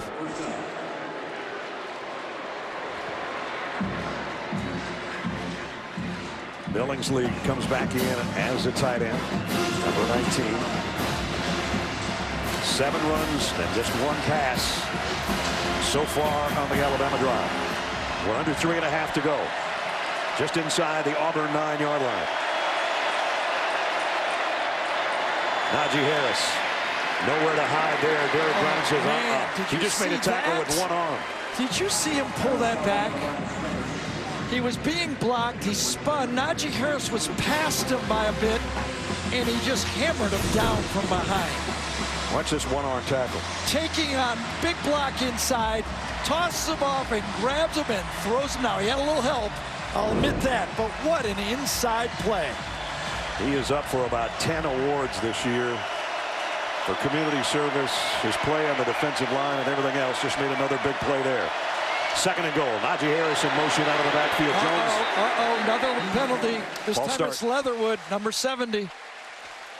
Prior to the snap, false start, offense number 70. 5-yard penalty.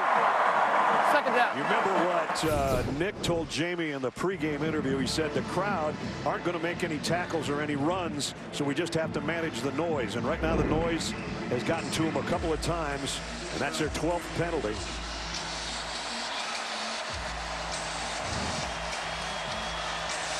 So the 2nd and goal is getting longer and longer. Out at the 15. Again, Harris will flush out of the backfield.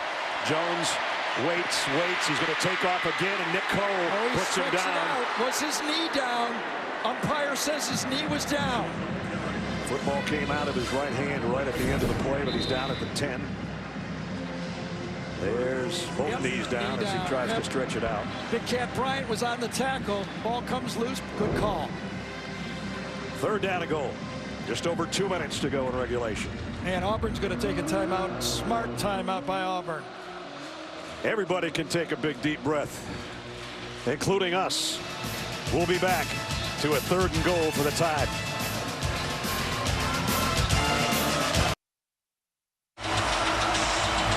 Take a look at the Dr. Pepper SEC Conference standings. For the first time in 8 years, it won't be Alabama or Auburn representing the West in Atlanta next week.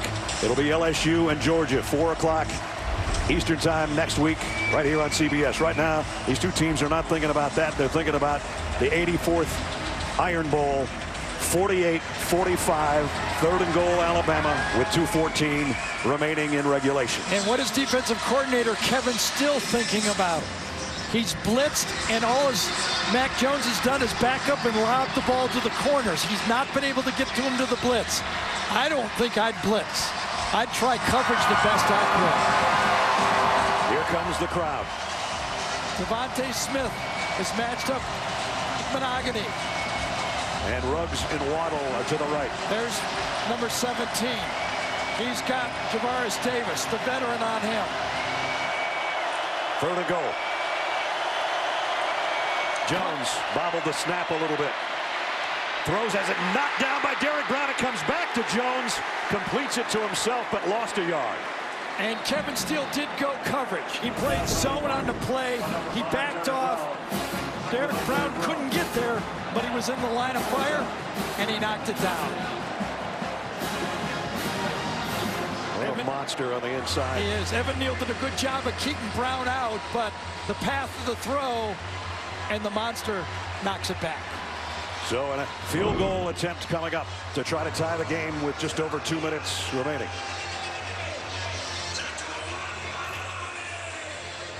Joseph Bulovas, a 43-yarder earlier. Nick Saban's going to have a final word with his kicker.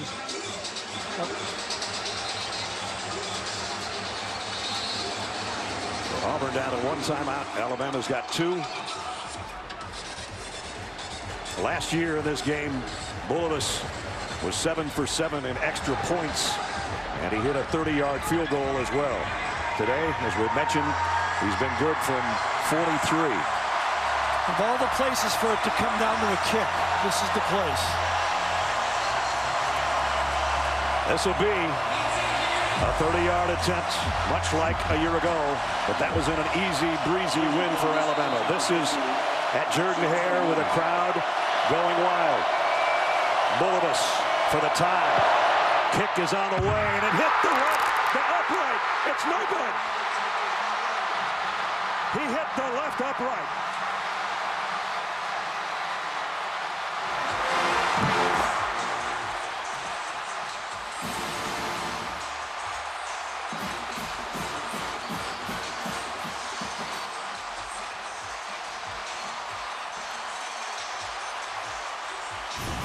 Of all the places and the team, it looked like it was down the middle, and then it hooked. And then it hit dead on. Alabama has 2 timeouts. Auburn needs 1 timeout to ice the game. Alabama went 52 yards in 12 plays, and that's the look of a kicker who had been perfect the last 2 years until right there. 2 timeouts, 1 first down by Auburn, and it is over. Whitlow just holding onto the ball with 2 hands. Got 2 or 3 yards. Auburn is only, Alabama taking another timeout. And they've only got 1 left.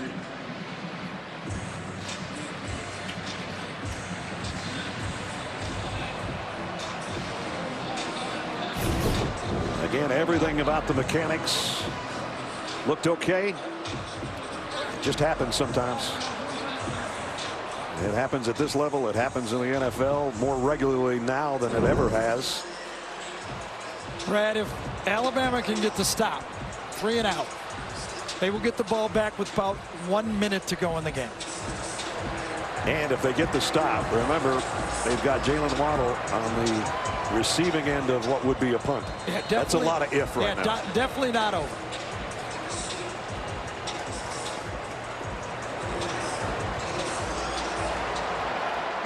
Gus would risk a pass here, but I do think he would think about running the quarterback in this situation. Right now, it's Whitlow in the Wildcat, and Nix goes out to the top of the screen, so it's going to be in the hands of Whitlow this time. Fakes it to Shivers, hesitates, goes into the middle of the pile for maybe a yard. Good stop by that Alabama defense. And it's third down. And the last timeout taken right there. Don't go anywhere. 1:48 left. Back in 30 seconds. A third down and 7 coming up. Alabama is out of timeouts. If you complete a pass here, if you have enough guts to pass and you complete it and it's good for a first down, it's ball game. Now, if you don't do that, it's going to be fourth down. It is, but if I'm Alabama, I'm telling my defense, look for the quarterback keep on this play. I just don't think they're going to throw. Get Nix out of the pocket, maybe, on a run pass. Well, they're going to put Whitlow back in the Wildcat. He only got about a yard last time. Pretty sure Whitlow isn't going to throw. Unless he gives it to Shivers. He fakes it. Whitlow was thinking about throwing, and now he slips down. Wow. It's fourth down. Now the clock will wind. Comes out, good coverage, Alabama defense. Nowhere to go. Whitlow strings it out. And here comes number 17. He comes on the field. Remember, leading punt returner in the nation versus the worst punt return.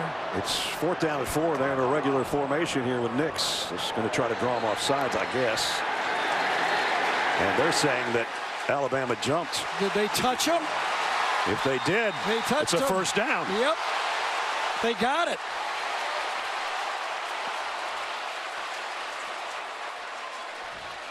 I think they had 12 men on the field. That's why they didn't jump off sides, but they lined up, and Alabama had 12 men out there. Legal substitution. Defense, 12 players in the formation. Forcing the 5-yard penalty. That results in first down. How about that? How about a way to end a game? I don't know if I've ever seen a game ended with too many men on the field. There you see the changing of the guard. Remember, there's 1 player deep to return the punt, and there's 11 players in the picture. That's 12. Bo Nix is saying, count them, count them.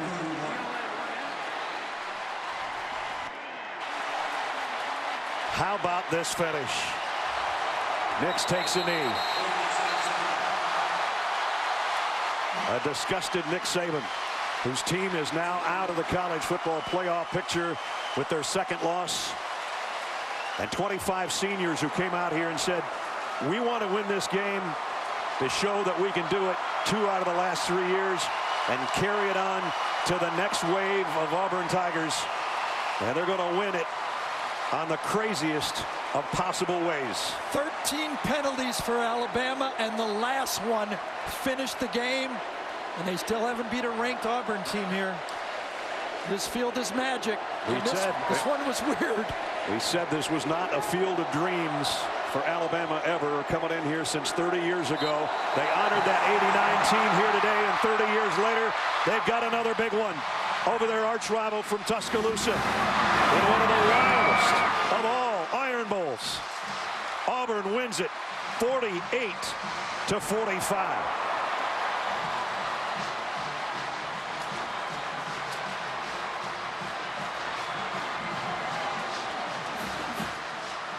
Jamie's with the winning coach.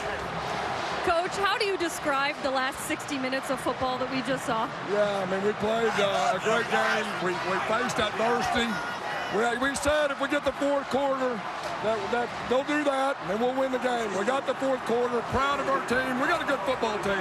What made you so confident in your group that if you got into the fourth quarter, you would get the job done? Because of history. 2013, 17. It's repeated itself in the fourth quarter. We found a way to win. They made mistakes. What did Bo Nix show you today as a He's a winner.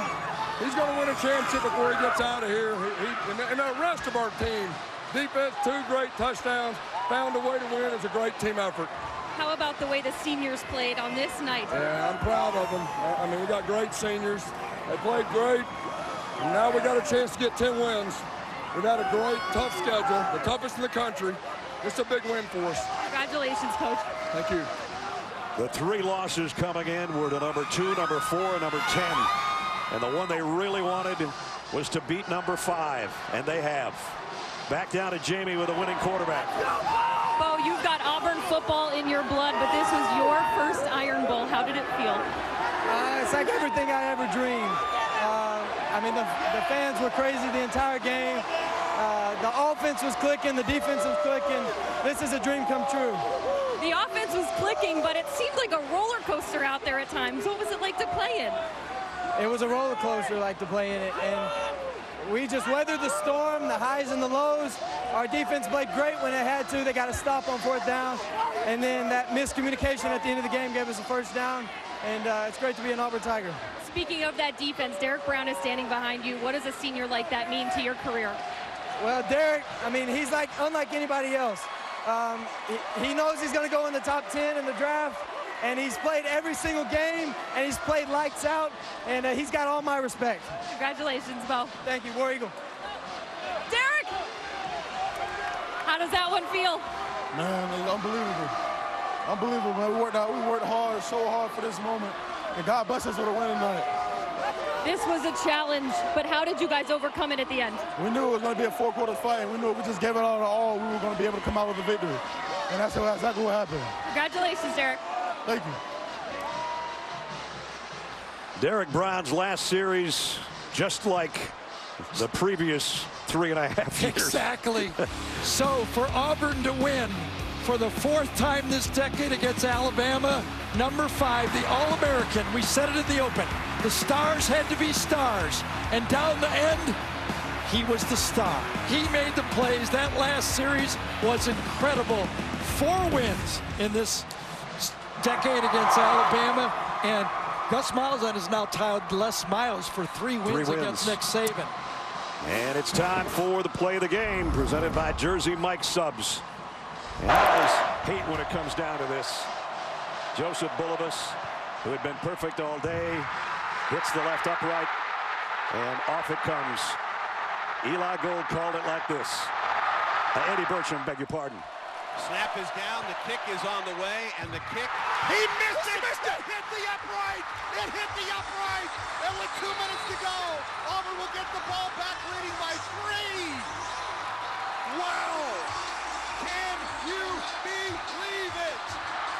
Great call by Andy Burcham, the first-year voice of the Tigers. And don't you know, his predecessor, Rod Bramlett, might have had something to do with that kick. What a game. Well, on a day when Nova retired as the War Eagle and Oria took over to be War Eagle 8, the War Eagles and the Tigers score 48 on Alabama, and they win it 48-45.